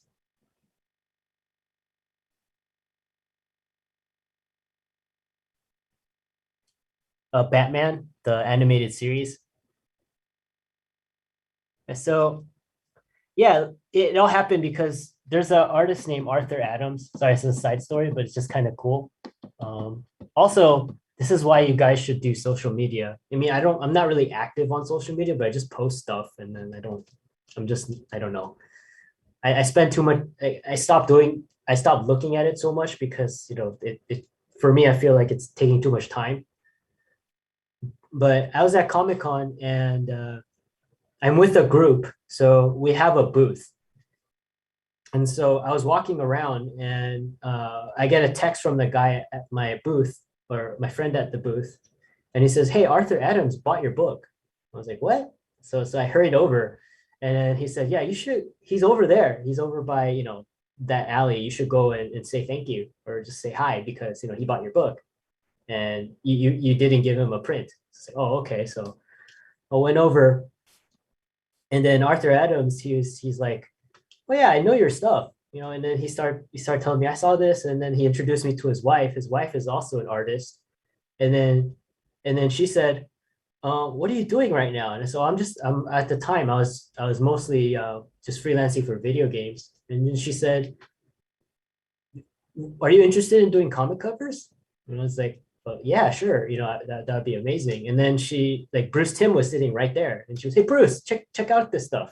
you know. And then he's like, "Oh yeah, I've seen this before." And I was like, "Whoa, they don't know my name." Um, and then so yeah, so they kind of hooked me up a little bit. No, I don't know Lauren Faust, but so yeah, it's like that. Everybody knows everybody. So I would recommend you guys just post, even if it's not like you don't think you're ready or you don't think it's good. That's also a big plus, especially if your posts get better over time. It gets better and better. Um, people see that as well. Like they can see your improvement. You can see your improvement. Um, and you just the more people can get exposed to your stuff, you can be the like the artist Fortunino Matanya. He's such a badass, but nobody knows him. So at least now, at least in his time, it's not like, even John Singer Sargent, he's not the best at that time. There were a lot of other artists. Like if you go to I think it's in Jersey, the John Singer Sargent like they have a lot of his paintings there. Downstairs, there's another artist. His name is Edwin Austin Abbey, who is in a way better than John Singer Sargent, but no one knows it. Everybody goes there and just looks at John Singer Sargent's painting, and they don't know that downstairs is someone even crazier. So it kind of depends at, like, how you market yourself or who just happened to be a big name, because that also, kind of comes into play. So I really recommend for you guys, if you guys do work that you like or whatever, just start posting, just so people can you can get exposed. You never know who's looking. I didn't think much of it, but yeah, like, when I was posting, because I started posting because my mentor said you should start doing social media and this and this. I don't know. It's just paint and post stuff. It's like, okay, well, he's like, you draw every day. Like, okay, it's just paint whatever and then just post it. Just write something and then post it. So, but yeah, like you never know. Like like when I went to Comic-Con, I was very lucky because the guy I'm tabling with, or the group I'm with, he's one of my mentors. He knew a lot of people. Like he knew like Sean Galloway. He knew you guys know Kevin Eastman. He's the creator of Ninja Turtles. And yeah, he's like, "Hey, you like Ninja Turtles, right?" I'm like, yeah, of course. And he's like, "That's Kevin Eastman." I was like, "Wow, that's Kevin Eastman. That's so awesome." And he goes, "You want to meet him?" I was like, "Yeah, sure." He's like, "Hey, Kevin, come over here." And so I got a sketch from Kevin Eastman. He drew me a little Ninja Turtle, and then I gave him a sketchbook, and he actually gave me a poster from his booth. It was really cool. It was really nice of him. But yeah, like going back to Arthur Adams, I used to look up to his work when I was in high school. you know, or even maybe when I was even younger than high school, maybe like middle school, high school, I'll just look at his stuff. And then, yeah, it was just kind of cool. You know, oh, he bought my book and he knows who I am. And, you know, so you're fanboying. And then, and, you know, every time I try to buy a sketchbook from him, he won't let me buy it. He's like, hey, just take it. Just take it. Just take it. I'm like, wow, it's so nice. Yeah. Yeah, it's nice. You know, like I met Scott Campbell and, you know, Scott Campbell is really nice, and you know he looked at my work and he liked it. He's like, wow, this is really cool, and you know this, and you know then he's like, hey, what's your Instagram? And you know it's like stuff like that. It's just nice, um, especially like you know because you look up to them and then you know like you just randomly meet them. Plus, Comic-Con or conventions is a good place to make connections. Like you never know. Um, you can go in usually there's a lot of artists there, and so if you like an artist, just go and show them your stuff because you never know, like um, they might know somebody who's looking for somebody with your skill set. And you know most artists are pretty cool, you know. You know it's just like, hey, I'm an artist too, I'm a concept, you just let them know I'm a concept artist or I'm just getting started, you know, would you mind looking at my stuff? Usually they're most artists are pretty down to earth and they'll look at it, not a problem. And they might give you some pointers, say, oh, you should do this, you should do this, or oh, you know, and just remember at those a lot at the bigger conventions there are companies there, and they'll just you know say, hey, you know, um, the publisher for this whatever, or this game company, they're actually walking around right now. You just go show them your stuff. So, but anyway, back to this. So what we're gonna do is we're gonna start by drawing Eric, and then we're gonna modify. And remember, take your time. No, I never met Joe Mad. I know who he is. Um, but yeah, like I like Joe Madura's stuff, but I used to look at his stuff a lot in high school, especially with Battle Chasers. But as I got older and then I learned more, um, the magic was a little bit gone. It's like looking at it again, it's a little bit different.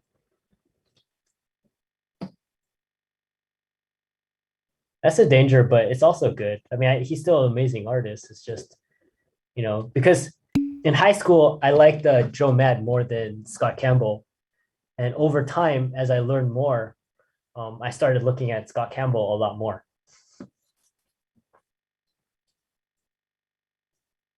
Yeah, he's working on like Darksiders and stuff like that. It's cool stuff.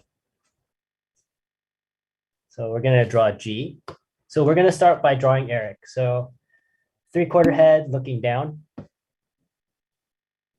I've never met Mike Mignola. Yeah. If you guys can, I really recommend it. Try to get to go to like Comic-Con or something, or any Comic-Con in the US. I think the big ones are like in New York and California.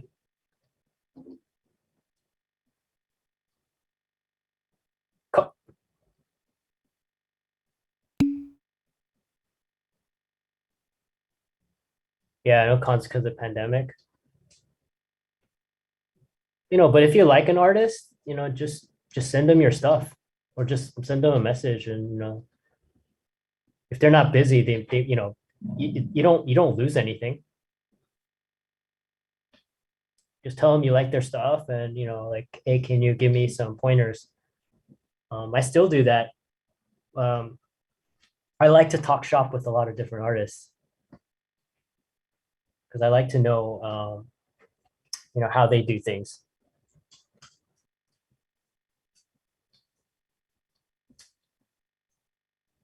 And especially, I've been very fortunate because I'm teaching.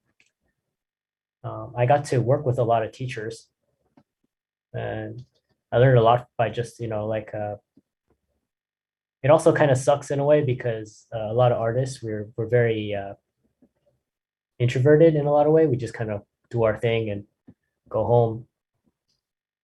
There's an artist, his name is Jonathan Quo. And I used to teach next to him, like at CDA for like 2 years, and we never talked. Yeah, and then one day he was just there and I was there. I said, hey, you're Jonathan, right? And then you just start talking. Then we just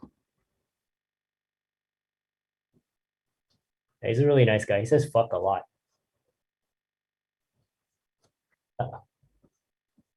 Yeah, because I did an interview for him in China because I know a lot of Chinese students don't know who he is, and I'm trying to get I just want them to know that there's all these really good teachers out there, and so we would just interview, we just talk, just of us talking shop, and then we would translate it, add subtitles. And man, his was like every other word was like fuck, fuck, fuck, fuck. So we had to edit a lot of it out. Well, not well in the translation. I mean, it's just like, oh, whatever. At some point, you know, and even my assistant, um, when he's editing the video, like, he said, is he mad? And I'm like, no, no, it's just how Americans talk.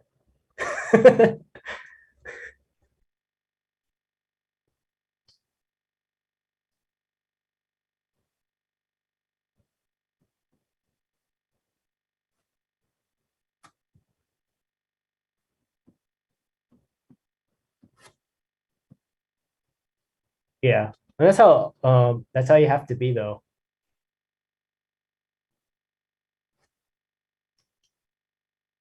I mean,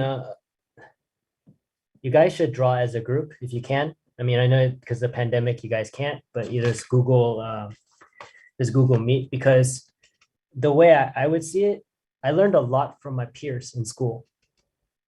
I had an advantage of being really young and everybody was better than me. So the skill levels were, I mean, at least I felt there was a huge gap. But the thing is this, I'm here, my skill level. My instructor is skill level is like up here.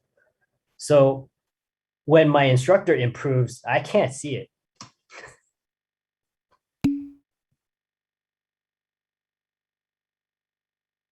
Yeah, you guys, yeah, just draw regularly. But the thing is, like, my buddy Alex, we're about the same level.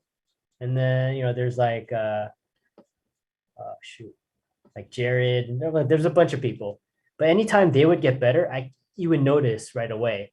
And the thing is, when they get better, you would just ask them, like, hey, what did you do? Or what did you do different? And they'll just tell you, like, oh yeah, I was doing this exercise. And this would help me understand this and this. And then you start improving that way. It's Jared Morantz. Yeah. Yeah. Jared's I learned a lot about sculpting from Jared. I'll never forget, man. We were in a figure drawing class, and the teacher, he was kind of a he's kind of I was talking smack about some of the other teachers, so I didn't think too highly of him. But anyway, he said something like, "Oh yeah, if you take my class, I'll teach you guys how to make the sculpture, and I'll teach you how to make bone yellow.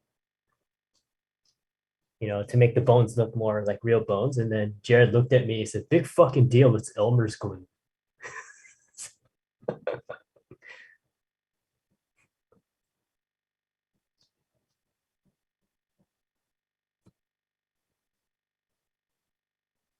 Ah, he's a nice, eh, yeah, he's a nice guy. He's a little bit um eccentric. Yeah, that's what you need for like a creature designer or any. But he's very passionate about his designs. I think that's one of the key reasons why he's so good. It's not like he's just um I don't know. He like lives it. That's the best way I can explain it. He really gets into his characters. So anyway, so I'm just drawing Eric, 3/4, head looking down. I'm gonna resolve stage 1. Remember, take your time. I kind of want to help you guys to build good habits.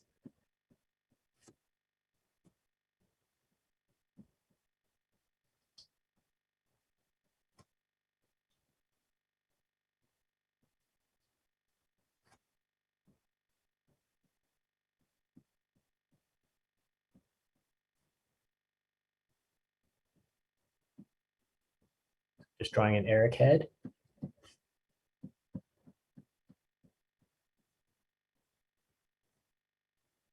He's tucking his head in, so let's draw the center line. I used to draw the full Eric and then modify, but then I realized that's not the best way to do this.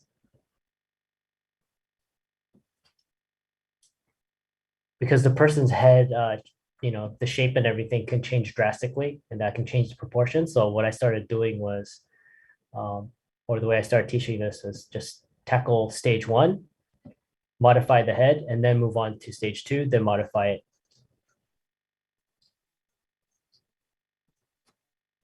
So let's get the shoulders. So right side shoulder is higher.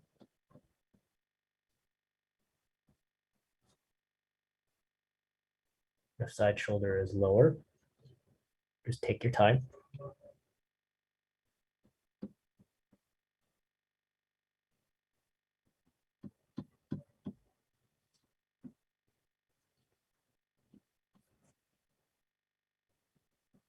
Yeah, I know how that feels, by the way. When you miss out on an instructor. Yeah.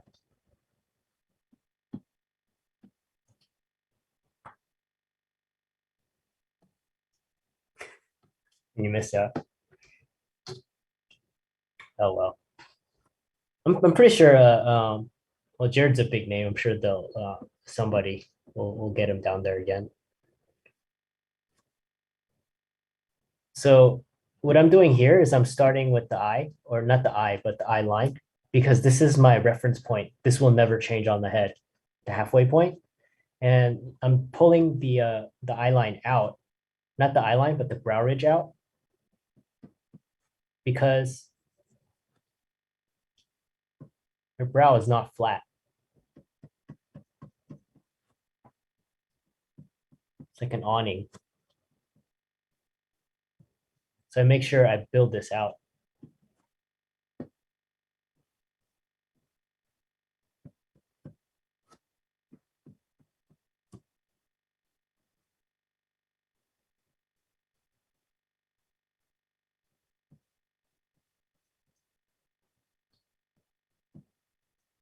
Does that make sense?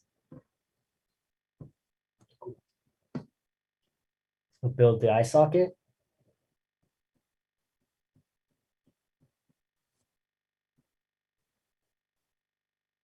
Make sure I'm on a, okay, cool. I'm on a different layer. And I'm just gonna focus on his mask and skull shape so I can get a silhouette. I don't really care about any of the features.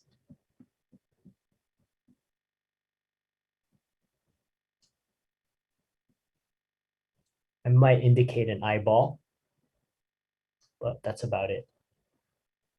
There's the eyeball.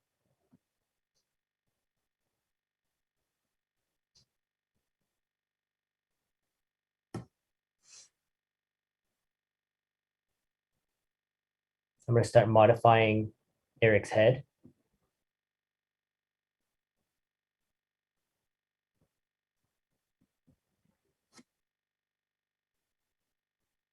I'm focusing on things that affect the silhouette.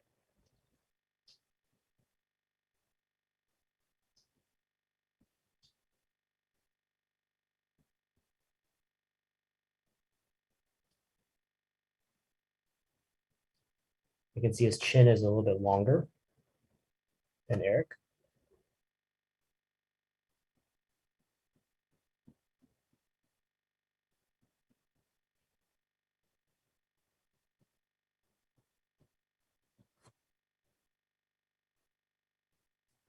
we have his hair shape.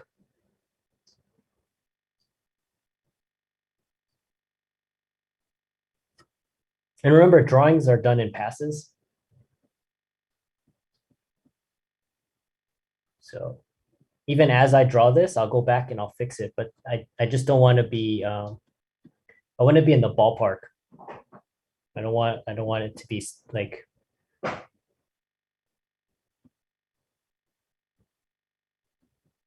so I lost my train of thought. Basically, I just don't want it to be like I want to have something down so I can compare. But at the same time, what I put down, I don't want it to be like all throwaway lines.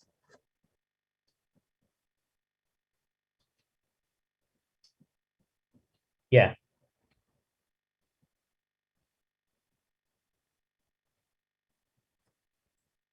So I usually, like I said, in the lane is where I spend a lot of my time. You have a good lane, the rendering, everything goes by so much faster.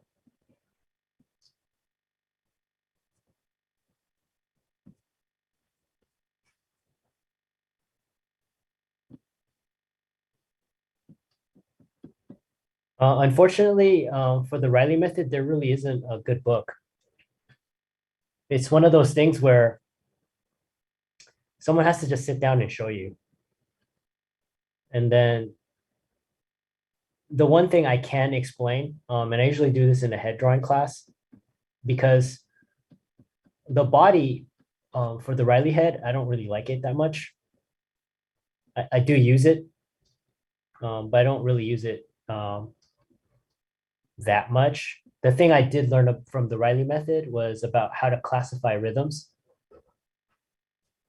And I think in head drawing, I mean, for head drawing, the Riley rhythms make a lot of sense. But when it comes to the body, it's a little bit it's a little bit hard. And most of it you don't use.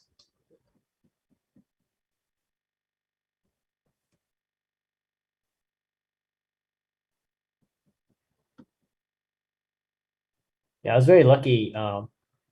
Mark was around, and I was able to ask Mark about all the rhythms, and he explained it. And then, which is, there was another like OG Riley guy. His name was Glenn Orbick. And then when I wanted to study with him, he passed away. Or when I was able to, I was like, okay, now I can study with him. He passed away. So oh crap.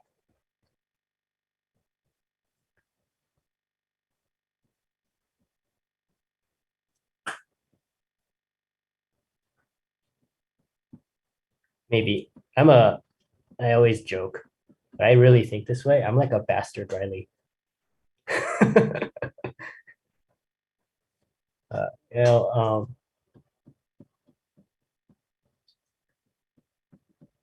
I told, oh, no, go ahead.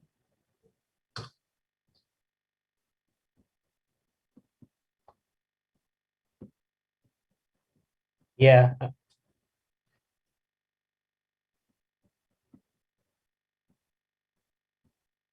I know. I always tell that.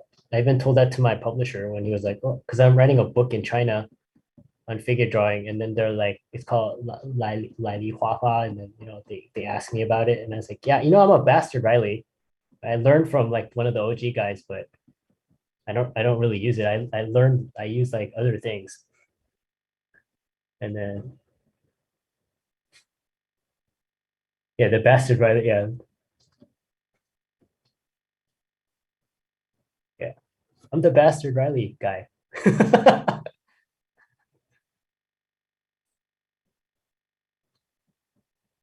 It's because a lot of the ideas that I learned from animators, I found them very practical. And it's like, oh, okay, well, but then some of the stuff from Riley is like, it's a little bit too hard to apply. Yeah, I mean, that's what everybody does. Like you said, it's not like there's no one real way of doing this.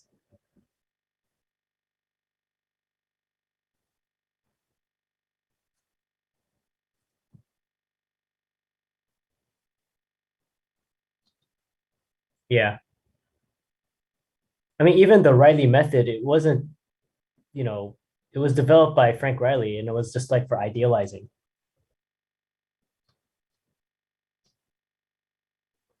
So one of the things that I learned from studying the Riley method was even idealizing a chart. It's different from era to era. Like during the Renaissance, it was very fashionable, or they thought having a big forehead was like ideal, and it was very beautiful. So so a lot of women, when they idealize women, they have big foreheads. So it's all relative. Even the Riley method, I would say the Riley method is closer to like if you follow it, your figures will look a lot more like the pinup art. So cool. So we have the head modified. Then we move on to, so this is one. Remember, take your time and work in 10-minute intervals. I don't expect you to do all of this in 10 minutes. So let's draw the body. Looks like there's a very subtle twist.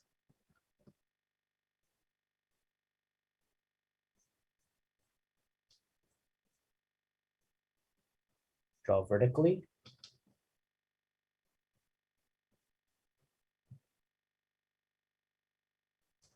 Measure down to 3 units. 1, 2, 3. Mark off the bottom. We can look at the hips, and it looks like this hip on the left is carrying a little bit more weight. I mean, even though the weight is a little bit more dispersed, there's more weight being carried by this leg because the hip is being pushed up. So which means this leg, I can move it around a little bit. I can have it like this and it'll still balance. I can have it like this and it'll still balance. So let's draw our bow tie shape.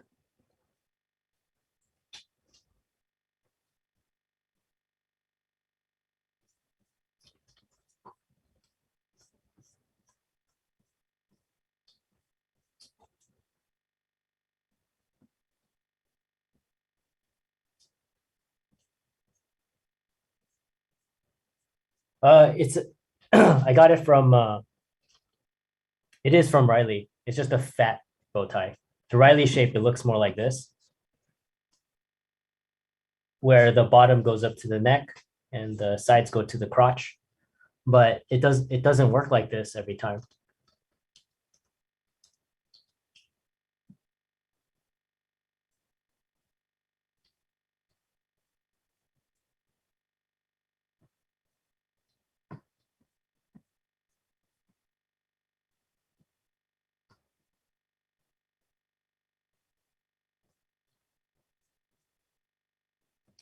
Oh, it's more like this. Okay, it's straighter over here. So I feel like the body's a little bit short. So let me measure again. This comes from leaning back. So maybe it's like somewhere here. And then now that I have this, I'm going to draw my fish shape on the inside and then start modifying so it matches G a little bit more.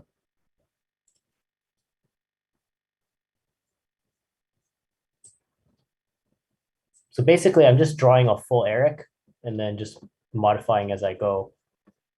The better you get, or the better we get at this, what ends up happening is we still draw Eric. We just draw enough of it.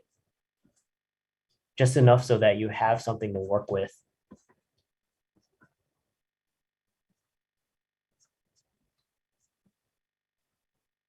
I know the rib cage is facing this direction, so I'll just make a cut mark here. Pelvis is facing this direction. There's going to be a slight twist, so I'll make a cut mark here.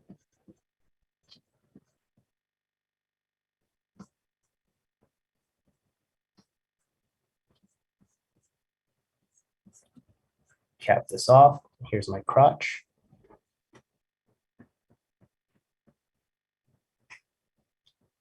I'll explain why I like this method and how this method allows me to control the stuff they do in force,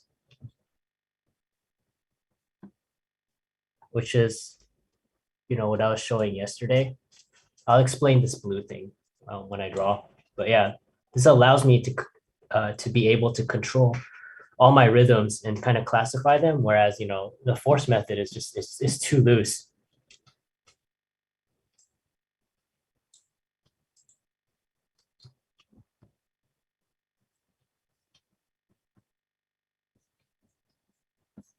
I'm not knocking it. It just didn't work for me because I really tried it for, I think, a month. And then I realized this is not for me.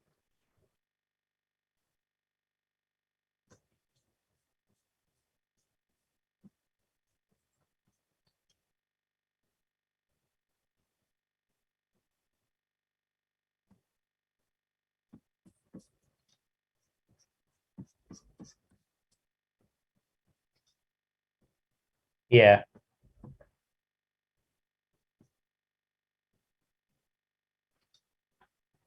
All right. So we have part 2.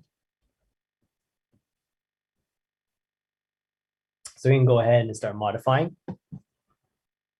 So this layer is my Eric, and the top layer is my modifying layer. That's how I'm doing this, just taking your time.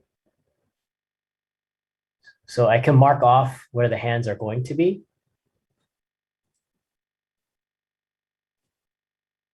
Could just loosely block that in. I'll get more specific later.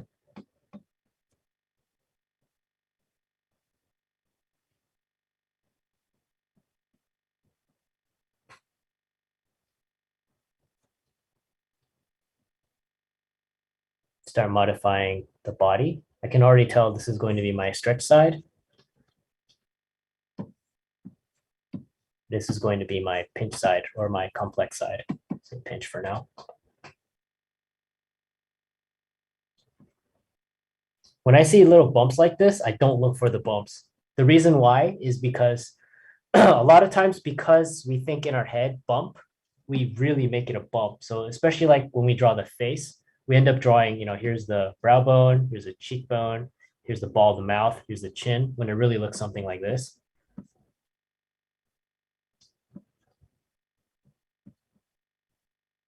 Which is a lot more subtle. So I always kind of simplify. And one good way to think about it is just pretend like you're chopping a block of wood. We don't chop wood like this, right? Just like cut, cut.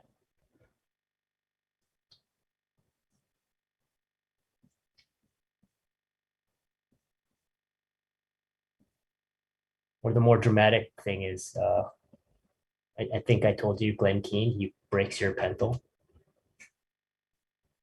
He'll break the tip of your pencil. So Danny Gagliotti, he's the one of the animator teachers I had. You can look at his videos on New Masters Academy. He said that because he worked with Glenn Keane, so Glenn Keane sees you drawing with the tip of your pencil like I am. This is how I like to draw. It's easy to erase, but he'll come and break the tip of your pencil. So you draw with a nub, and it's so that you don't pay attention to small shapes. So the sharper your pencil, you can actually focus on details. So the circle here is basically roughly I'm plotting where the elbow is going to be.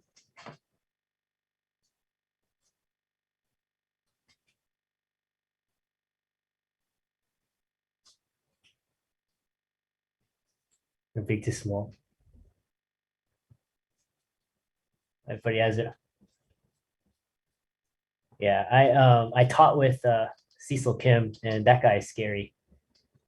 He's old school art center. And I was fanboying because he worked on Final Fantasy. I don't know if did I tell you guys I was fanboying because he worked on Final Fantasy VII.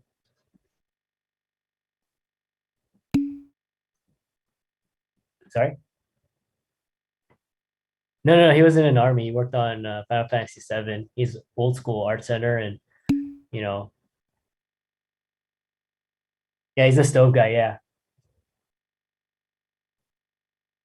No, it's the first time I saw him go off on a student was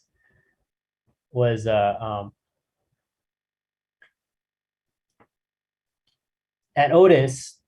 The one I think the bad thing about Otis in terms of their education is they let students go in the digital department without having proper foundation.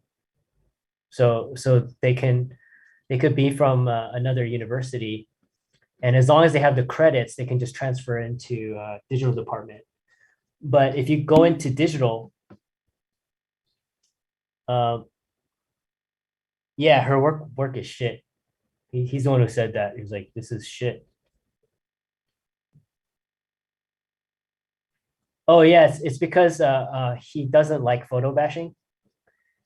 And this one student photo bashed the stove, and he was like, "You're a senior, you don't know how to draw a stove? It's a box." You know, so it's like, and he told her that if you did this in my studio, I would fire you.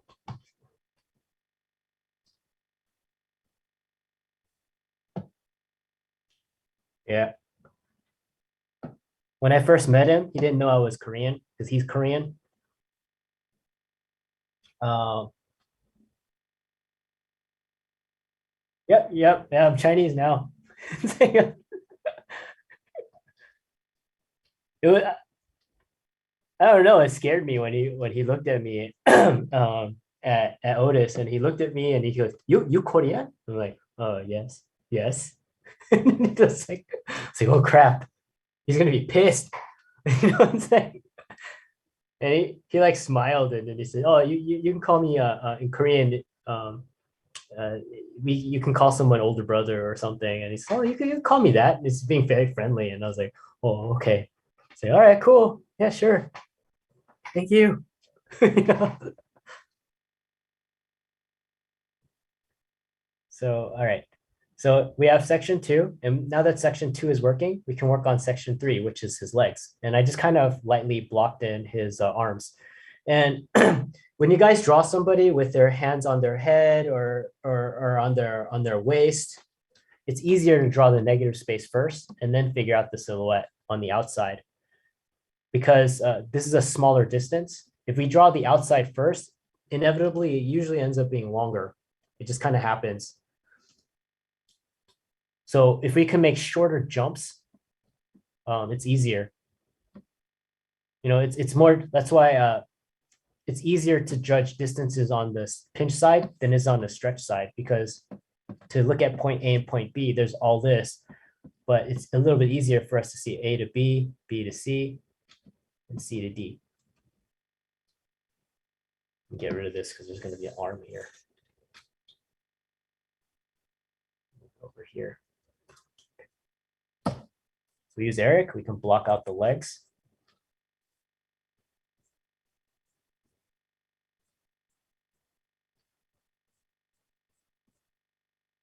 Measure 1, 2, ankle is somewhere here. The arm's raised up. We treat it the same. Let's say his arm is raised up here. Someone asked the same question, or did you see it in the demo from yesterday? But anyway, so when someone raises their arm like this, we can move our clavicle about 45 degrees comfortably. Well, this is called hyperextension. So underneath, we'll have the shoulder going up. So it's about 45. So we have our fish shape underneath, so we know how everything is going to attach back. And then we have the arm going up. Basically what's happening is when we raise our arm, we're seeing the underside of basically our box. It starts to twist forward.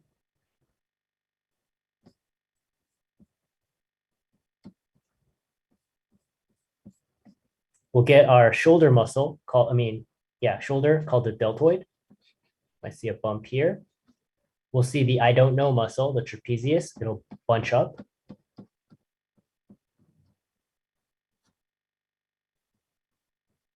We'll see a little bit of the scapula, and we have the back muscles. Just kind of blends in. And we know that the chest attaches roughly around the sternum. So we have the chest muscle or the pectoralis muscle. It fans out and attaches to that point.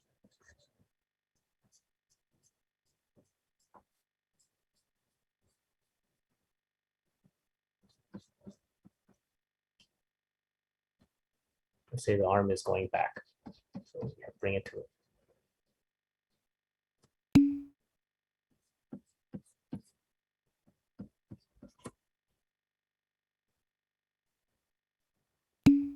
Oh, pectoralis? Pectoralis. Yeah, you can just go with chest muscles.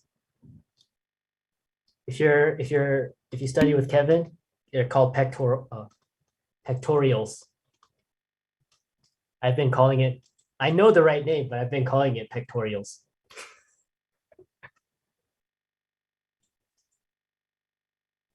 Biceps.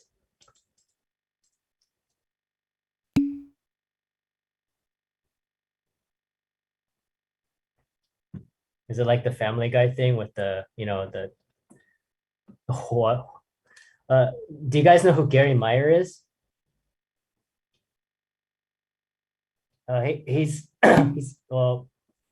he's like a legend at Art Center. He worked on the very first Star Wars. He's like he's a perspective god. And if you guys have seen like Jaws, you've probably seen the Jaws poster. That's Gary's. He passed away this year, or was it this year or last year? But he spoke like that. He had the now where when you're drawing. So he actually had that. He wouldn't say what. It was just certain words. Like, I call him the angry or the violent Bob Ross, if you ever watch. Because this is an example of how Gary paints. His demos are amazing. He would paint like, for example, he was teaching us how to paint waves in class. So he's painting the ocean, and then he goes, "Yeah, so the light will reflect here, and because the light's reflecting, we see the underside of the water, so then it gets more blue or more greenish here." And then he says, "Oh yeah, and then there's a storm coming in from the left, and then there's this boat," and he starts painting a boat, and then the boat's on fire, and then the fire is reflecting in the water. So what I just said, the lighting is coming from the right now, and then so from the right we're going to get a little bit of the red from the fire. And his how to plot shadows in perspective demo is a shootout. Like that's the example. He's like, "Oh yeah, so he's drawing this on the chalkboard, by the way," and he'll say like, "Oh, okay, so these two guys, they're gonna have a shootout. They're gonna shoot each other." And the thing is, but the guy at the top here, he knows that when if his shadow is touching his opponent's foot, the sun is in his eye, so he has the advantage. So how do we draw that? And he starts drawing it, and he starts plotting the perspective, and then he says, "Yeah," and then somebody in the saloon comes out, and then he's like, "Hey, what's going on here?" And he starts drawing the guy from the saloon. He did his wide angle perspective demo was a drive-by shooting. And then he wanted to be politically correct. So there was like a white punk rocker, and then a black dude, and then an Asian dude in the car. It was funny. He is like Bob. It's even better, I think, because he looks like Santa Claus. Yeah, he's very mellow. But when he gets pissed, it's awesome. Like the coolest thing I've ever seen him do. I went to Art Center right out of high school, so I'm not used to teachers just straight up cussing, and and one of the things he did was Gary hates people who sit in the back. Like he doesn't like it. Like he understands if you're late for class, or you're coming to class a little bit late, so there's no more spots. But if you purposely come to class and you start sitting in the back, he doesn't like it. But so art center, the perspective room is set up like this. So we have a chalkboard in the front, and then there's rows for students. And then there's a dry eraser board, 2 dry eraser boards on the side. And so Gary would do a demo on the front chalkboard, on the 2 dry eraser boards. So there's no excuse for you not knowing homework or you not understanding it or not getting a demo, because he does it 3 times. And what happened was this one student, in the middle of the homework lecture, I mean, it's understandable, they may forgot, just asked, because to this day, I still remember the homework measurement. It was 6 inches. Someone raised their hand and said, "Hey, Gary, what's the measuring point for homework?" And then Gary just said, "Oh yeah, it's 6 inches." So just remember, this is a guy who looks like Santa Claus. And then, a few minutes later, he's drawing on the dry eraser board and he's talking. I think he's gone beyond that. He's talking about some other part of the homework. And someone goes, "Hey, Gary, what's the measuring point?" He looks at him and goes, 6 inches. Someone in the back. Another person asked basically 3 times. And I can tell he's getting a little bit annoyed because it wasn't somebody in the front, it was somebody in the back.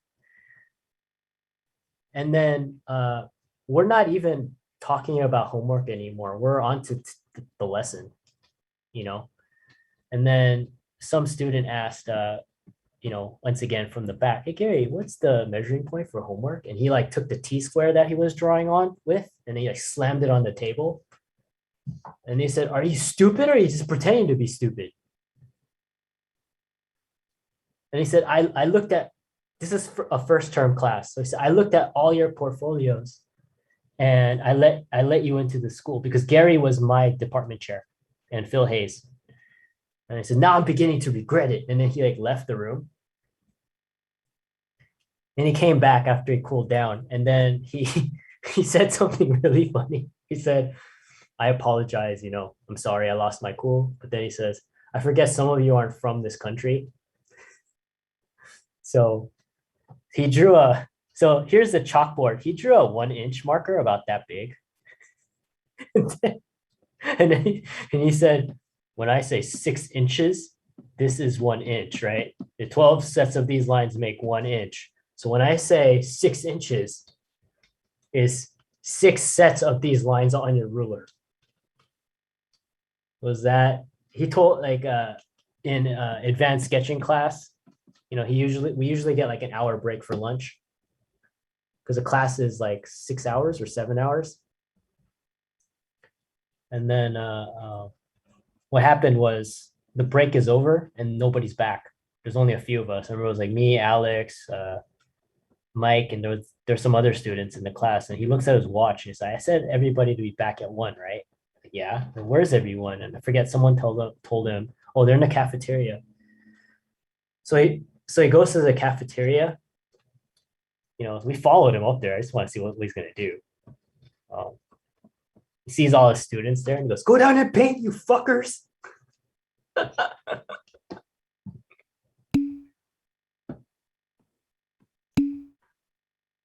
Yeah. So yeah, remember, this is Santa Claus. So it's like, he really looks like Santa Claus. So Santa Claus is just said, "Go down and paint, you fuckers." And every now and then some student will turn on Linkin Park, we're listening to, and then Gary would dance to Linkin Park. So just imagine Santa dancing to, I don't know, Crawling or something.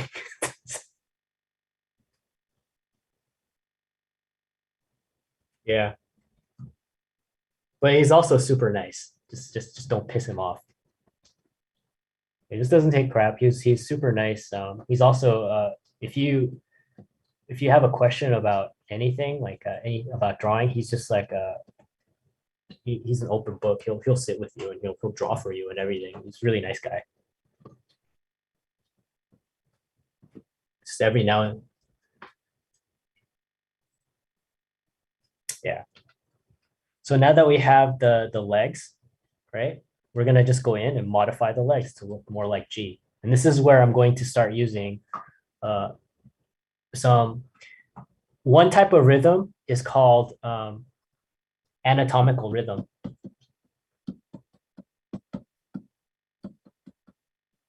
It's just a way of classifying rhythms. Anatomical rhythm is a relationship created by anatomy. That's just natural. It just kind of happens. And that's one that I'm going to be drawing in a bit after I draw the shape of his leg. So like I said, I like this method because it allows me to control it rather than, because I'll have the full length of the leg. I'll have a shape or something blocked in. Can already tell. I need to add a little bit more mass here. There's this crotch. Okay, I'm on the Eric layer, the modifying Eric layer. You can see his leg is a little bit thicker. I'm looking at this negative space here. This is coming from the back. And I'm getting a tangency here. So I'm going to have one overlap, make it very clear. So there's the crotch, and then I'll have the leg go behind. So yeah, I'm adding that much more.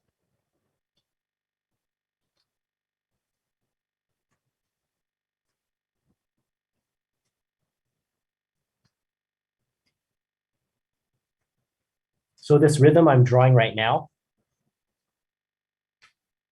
that's cutting into my gesture, it's a rhythm. It's actually a bone. And where I'm bringing it from, or where it originates from, is from the upper leg or the hip. There's a muscle called the sartorius. It's the longest muscle in the body. It'll help us to get the inside of our leg.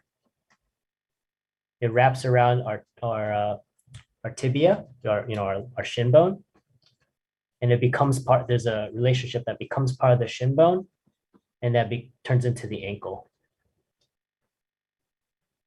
So it's on both sides. So I'm going to use it on the right leg as well. And I can already kind of see it here.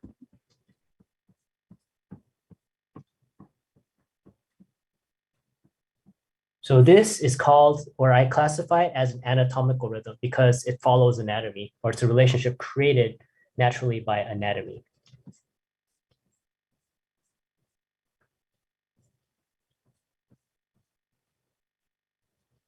And just so you guys know, it's very predictable.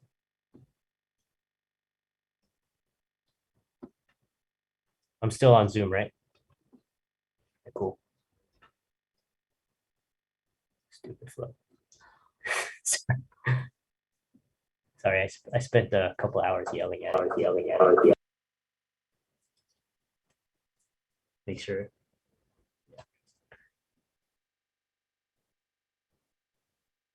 It's been good. All right.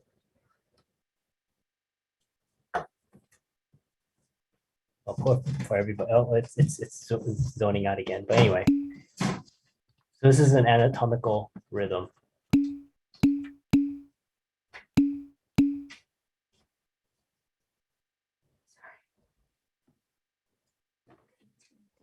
You can see it, right?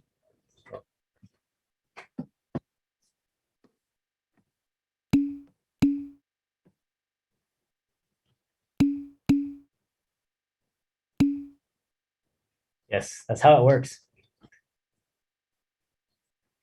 All right.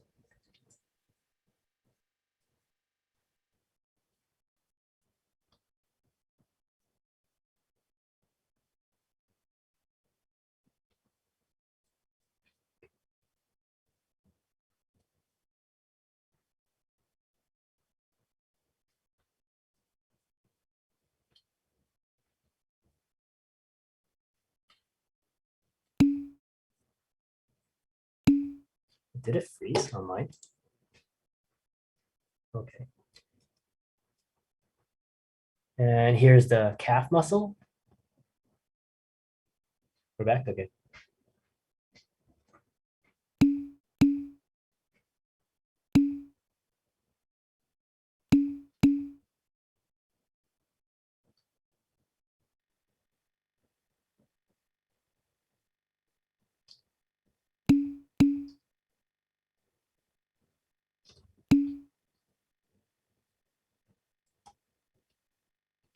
It's all right. It's technology. It does that. All right, cool. We're back.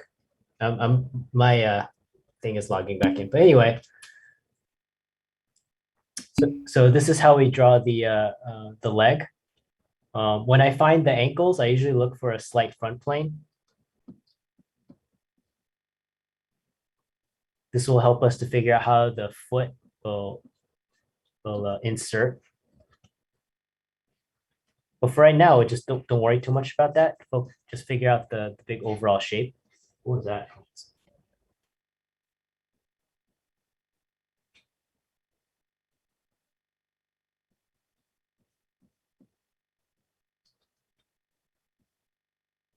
Don't worry about drawing individual toes and everything, just for right now. Just keep them as a simple shape.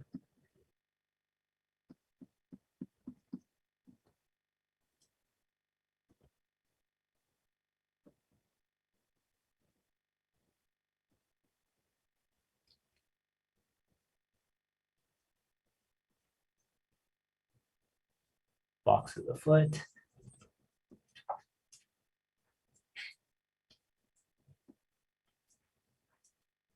I'll show you guys foot simplifications a little bit later when we get more comfortable with drawing the body. Basically, if you guys know how to draw a telephone, you can draw foot. I don't mean a cell phone. I mean like the old school telephones.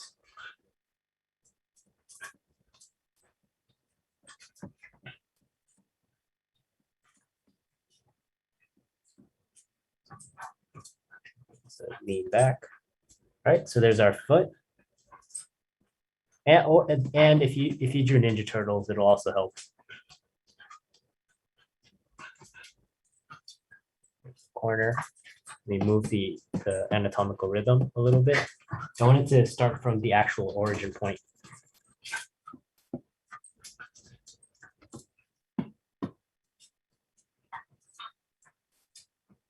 So like I said, I like this because I can control all the craziness that can happen. Right. So I'm going to go and block in the arms and then just finish off my shape. So this is what we'll be doing for the homework.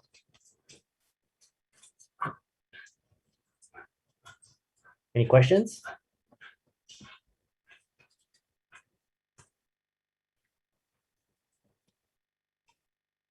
I'm on both, but Collaborate is joining session right now.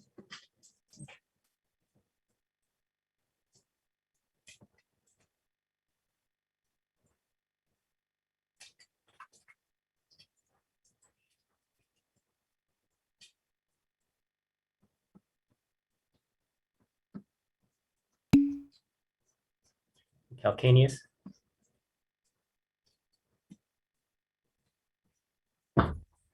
Yeah, but you're close. I mean, it's basically it's a telephone shape because no, your feet is for dispersing your weight.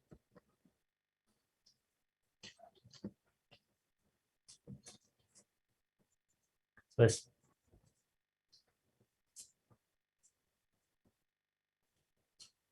right. So we have this. Let's finish off the other arm. A nice overlap.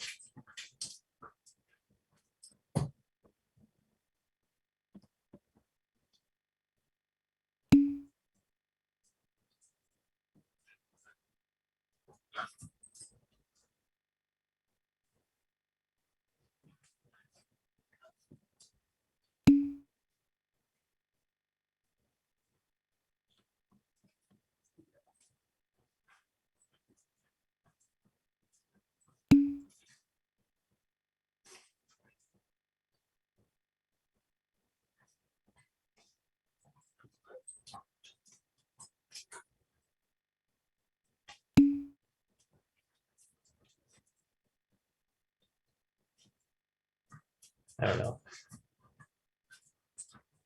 Like I said, I could never teach like my friend Gary. I have a friend named Gary who's teaching at Otis.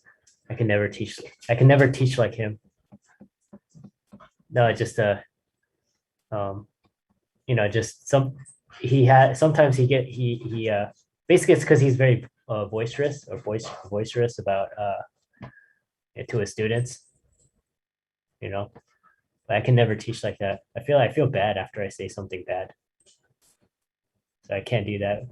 Uh, I don't know. I think for example, my class at Otis, they were never late. Not because I was being mean. It's just I made it very clear. It's like, all right, first, you're tardy the first time. Yeah, it's normal. Every university, like every school, they have like the policy. You get a free, you don't have to do anything. The second one, I might have to mark you down. So I give them a choice. I tell them, all right, you can do 20 push-ups, and we'll count them out as a class, and then I won't count you late. The second time you're late, I mean the third time you're late, well, we're gonna do 50 push-ups, and we're gonna count them out. So nobody wants to do push-ups. Everybody was always on time, and it extended to me. If I was late, I would do push-ups. So everybody was always on time.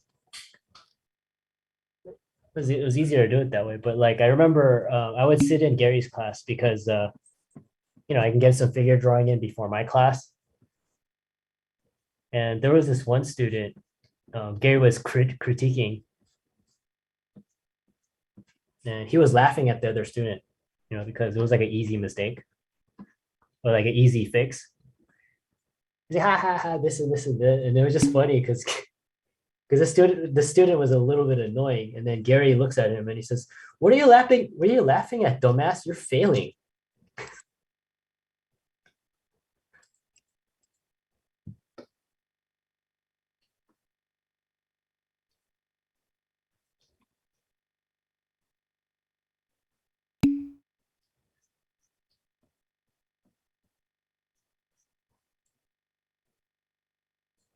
Nice.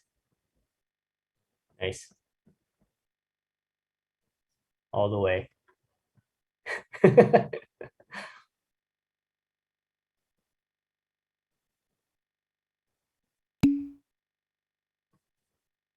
Nice.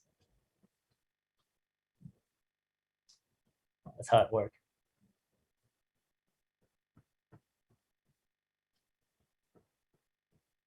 Oh, I see. See. Yeah, I can. Uh, yeah, I understand. There's guys who do that. Because come on, sometimes it's just I'm guilty of not doing that, but just sometimes you see something cool and then you're rendering on the student's homework and then you accidentally finish it. You're like, okay, well, don't do this. Yeah, go do your own work. It's dumb when they try to show it to another teacher.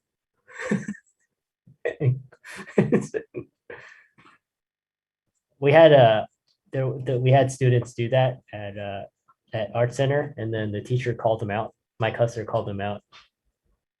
Like this guy did a master copy for his homework, and it was a little bit too good. And then Mike was like, "Oh, so what is it? So who is this?" And he's like, "Oh, it's my friend." And then this is kind of look Asian, so I was like, "Okay, fine." And he told the TA to go upstairs and get this book,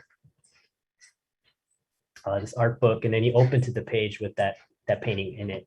And he just left it open. You didn't have to say anything.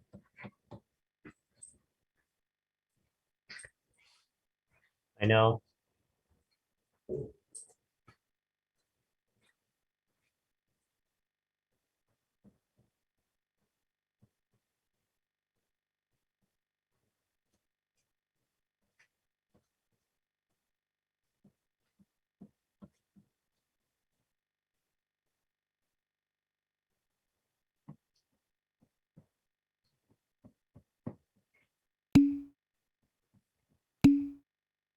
Yeah.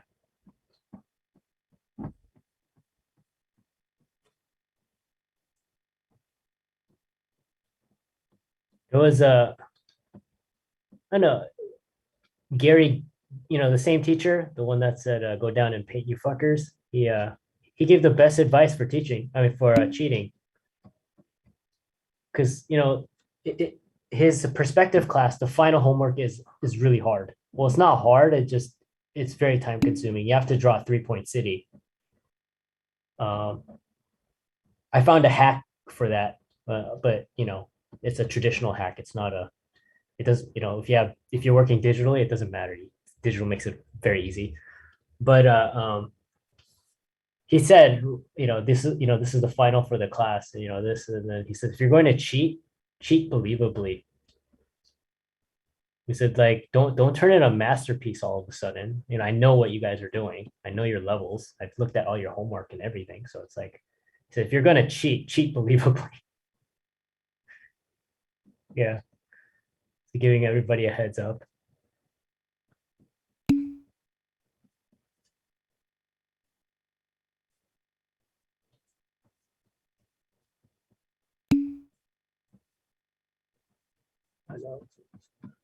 So you guys know what they say in concept art is if you steal from one person, it's plagiarism.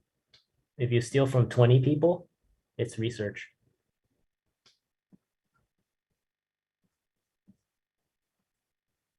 Yes, you gotta be smart about it, yeah. So this is what you'll be doing for the homework. This is basically it. Draw the Eric.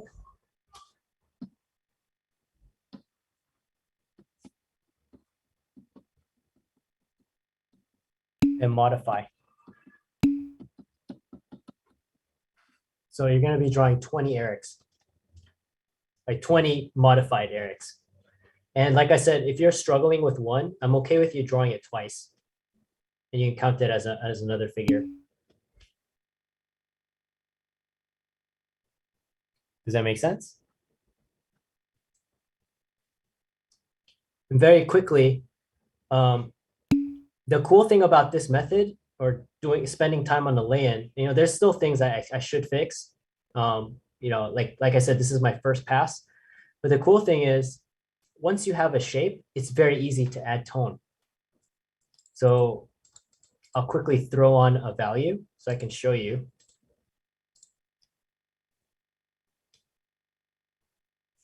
And next week, we're going to go over tools for creating form.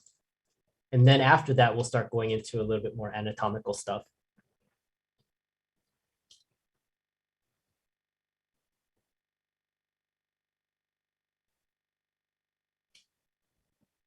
So let's start throwing on our dark pattern. I'm sure you guys seen a lot of drawings like this, like quick poses.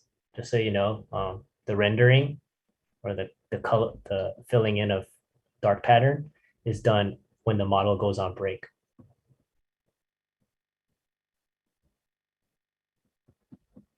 It doesn't happen while the model, generally it doesn't happen while the model's on the stand. Yeah, when the model goes on the break, then we just go in and fill it in. And then to someone who doesn't know, say, oh man, you rendered it as you went. Yeah, I did.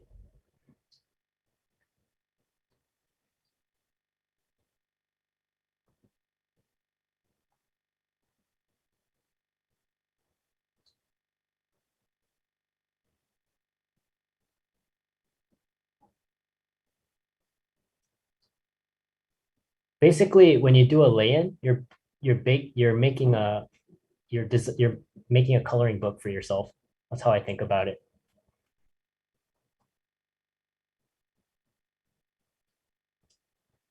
Like a color by numbers, that kind of thing.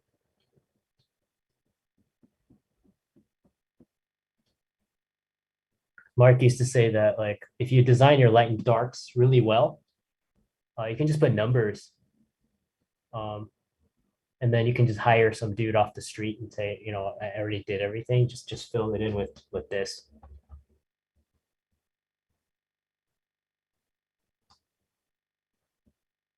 And if you guys are familiar with a lot of comic pencil art, when they hand it off to inkers, they just draw a bunch of X's.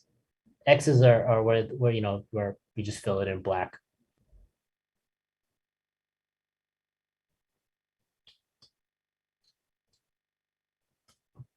I miss Gary, man. I was just thinking about a lot of the color stuff I learned from him. A time when, because there are some painting teachers who are like, oh, you should never use black. You should mix black and then this, and this and this and this. And Gary was like, why not? They make it. And he's like, well, what do you mean? Like, don't never use neon, because there was a teacher that said never use like neon colors or something. And then I said that to Gary. Gary's like, well, how the hell do you paint a neon sign? So you try painting a neon sign with and that looks like real neon using earth tones. It's really hard. And he said they exist. Those colors exist. So why not use it? I think because he was old school, but like there's so many teachers who are like, yeah, don't digital art, this is like this, and they're kind of looking down on it. And for a while I did too, because I thought, okay, well, it's digital in this. But once I started learning digital art, Gary kind of put things in perspective. He said, a long time ago, they used to say acrylic is like cheating. It's just the tool that comes with the times. And then he told us that like stop trying to make digital art look like traditional art. He said it's not. It's just he said just embrace the fact that it's digital and let it have its own look. It's not he said it's not wrong to do that. It's just a new tool, and it kind of changed the way a lot of us thought about it. I don't know. It's hard not to be influenced by teachers who always say, "Yeah, don't do it digitally because digital is," and like, okay, well, traditional, and then when you start learning digitally, you're like, oh, this is cool. I don't have to use a blow dryer. It saves so much time. To do this painting, I would have to photocopy it and then redraw it, transfer it onto some tracing paper. And this.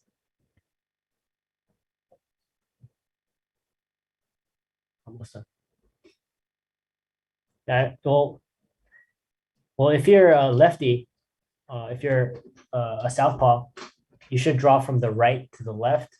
If you're drawing a lot of stuff, if you're right-handed, you should draw from left to right, just so your hand doesn't rub on the paper. There's always the option of using a piece of tracing paper or a piece of tissue, and you put it down so you could draw on top.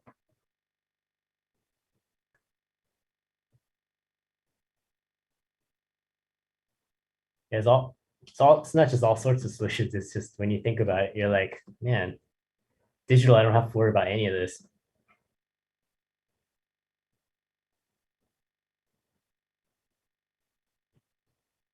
Yeah. Yeah, I didn't know someone had to tell me, because before all my drawings would smudge and I'm like, damn it. And it's like, just draw right to left. I mean, left to right. Especially if you're drawing a bunch of figures on a page. Don't do this, because you're going to smear out, these. Just draw this way.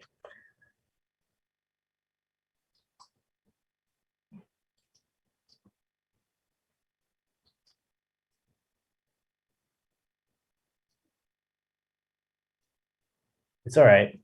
You're always learning. No. All the stuff I've learned after I've graduated, it's nothing like, it's something really simple that makes me feel like, oh man, it's so logical. Why didn't I do that?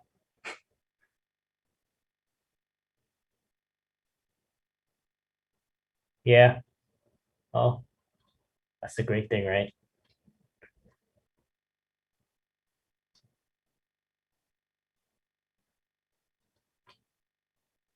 So all I'm doing right now is a very fancy way of redrawing what I drew on the outside again on the inside, but using perspective. And I'm using some wobbles. Wobbles are basically this. This is a straight line. This is a wobble. So it looks a little bit more fancy. When I was explaining this yesterday, drawing is basically a magic trick. Because what we're doing is we're creating the illusion of 3D on a 2D surface. And when someone tells you how they did it, it makes a lot of sense. Like, oh, okay, cool, yeah. But executing it, it's very hard. It's like if you learn a real magic trick. You know, when I'm pretty sure any magic trick you'll learn, they're all really simple, but it takes a while to master it so that it looks like a magic trick, or at least to get to the point where even though you're just telling somebody this is how I did it, they don't believe you.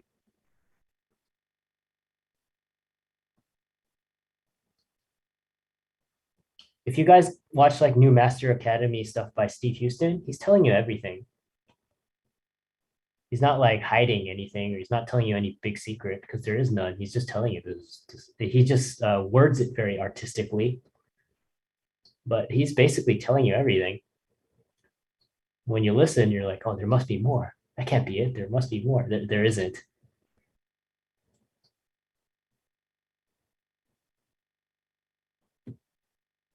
So this is easy to do because I have a refined finished shape.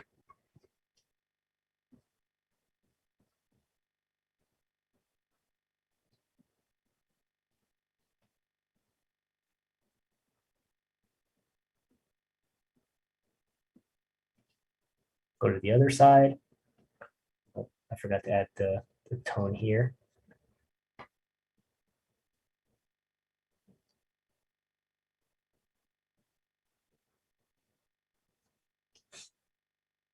We have a little bit of cast. I don't know. I still get excited when I do this part of the drawing. I still think it's so cool. Because this is when we start, our drawing goes from 2D to 3D when we start filling it in.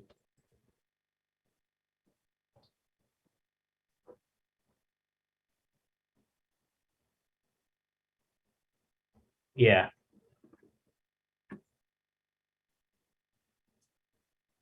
Yeah, that's kind of the bad thing of some teachers or some artists will talk smack about the Riley method of doing like the working like this because it looks like Chrome, but it doesn't. It's if you treat the edges that way, it will. But so now I have a clear separation of light and dark, but just do the next thing is just fill it in. And I'll do that very quickly.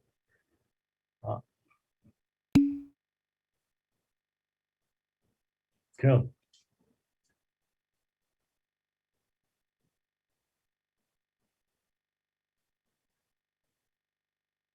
No, this is just kind of a preview. It's like we'll do this at the very end of class. Because by the end of class, we'll have gone over some of the anatomical details, some more breakdown. So some of this stuff will be a little bit easier.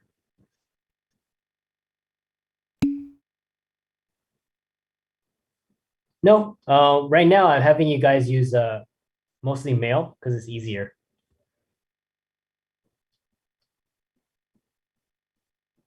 Also, with the female reference, I'll put that folder in. Cat is very subtle.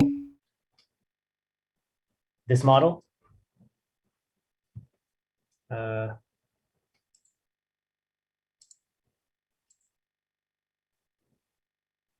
it's the same. I adjust the shoulder width and the hip width. That's all it is. It's at that point it's Erica.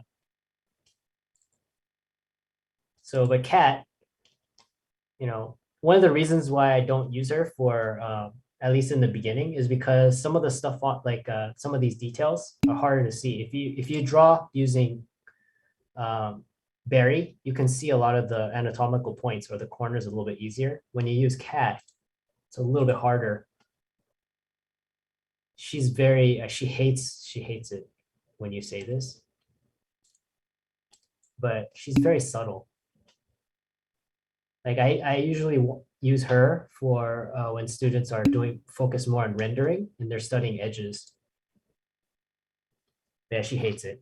So every time I draw her, I make sure to give her more curves and like, for example, let's see, which class was this for Chinese? Should say China. Summer. There you go, China. Yeah. So I give her more curves. And I get rid of her little stomach thing here. I get rid of it. She'll usually have like a bump here. I just get rid of it.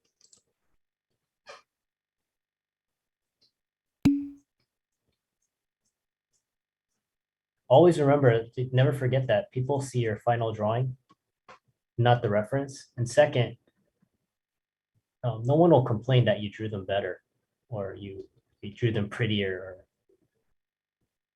that's like I think portraiture 101, like the first thing that you'll learn. It's like, yeah, if a woman or guy has a lot of wrinkles and this, like we make them more chiseled. I think for the general rule is for men, this is why in school, they usually use men for teaching form, because if you screw up and draw more forms, chisel out a man, they just feel more manly. They're, oh, look at all their features. If you do that to a woman, it might start out, your shape might start off as a woman, but the more planes you start adding, the older they get and the more masculine they get. So one thing you guys can do is if you watch like old Hollywood movies, you'll notice that if there's like a dining, like, I don't know, just kind of be aware of this. When let's say they're showing you a man and a woman in a diner, they'll light the guy so that, maybe the light is overhead and then we can see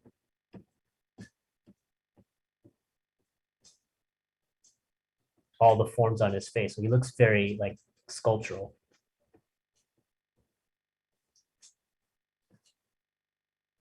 Right, so he'll be lit like this. Maybe he's wearing like a hat, like cast a shadow like this.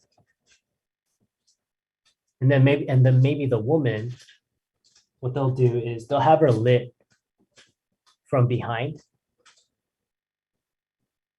And it's an old Hollywood trick. They sometimes put Vaseline on the camera so she looks even softer.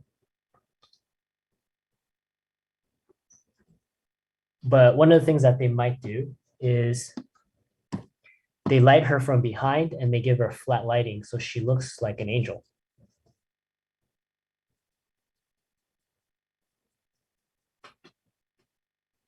There's her face.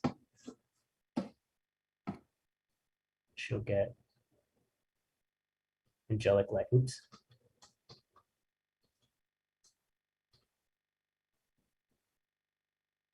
Especially if she has like light colored hair, kind of blend in with the background, kind of looks like a halo. And they'll have her be very soft.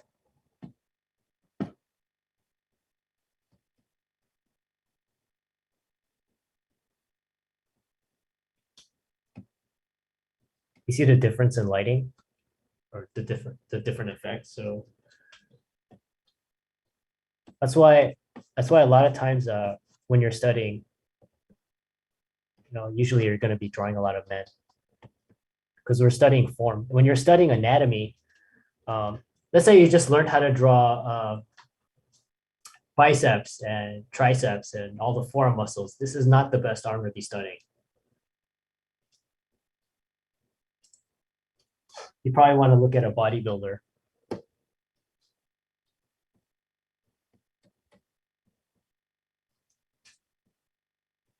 Basically, when you're studying, it's better to look at the extremes. and then work your way down to the subtle stuff. I mean, this is gonna sound really mean, but I remember my head drawing teacher. He said, "Don't draw Asian women." Like when we were first starting, I said, "If you're a beginner, so don't draw like pretty Asian women. It's like you're not gonna be able to do it, at least at the beginning level, because there's like nothing there. Just like two dots in the eye." And he said, "Yeah, yeah, you have to work your way up to the Asian lady." It's a little bit sexist, but you know, and then he also said, draw people you think are ugly. It's like so mean. But it made sense. He said, draw people you think are ugly because the pressure is not there. You don't care. Most likely you can actually draw them. So there's like, his drawing's already hard. You don't need to put that kind of pressure on yourself.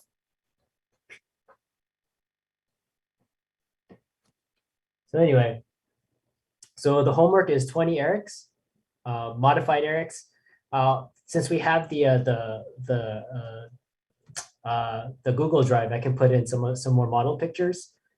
Yeah, and I'll put all the homework in there. If you don't know, I put the homework from last week in Collaborate or in Flow. There's a WeTransfer link.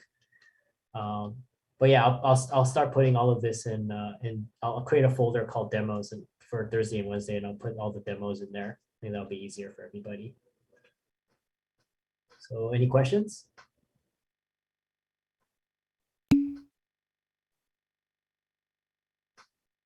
All right, cool. So thanks for the homework, guys, and I'll see you guys next week. All right, have a good night.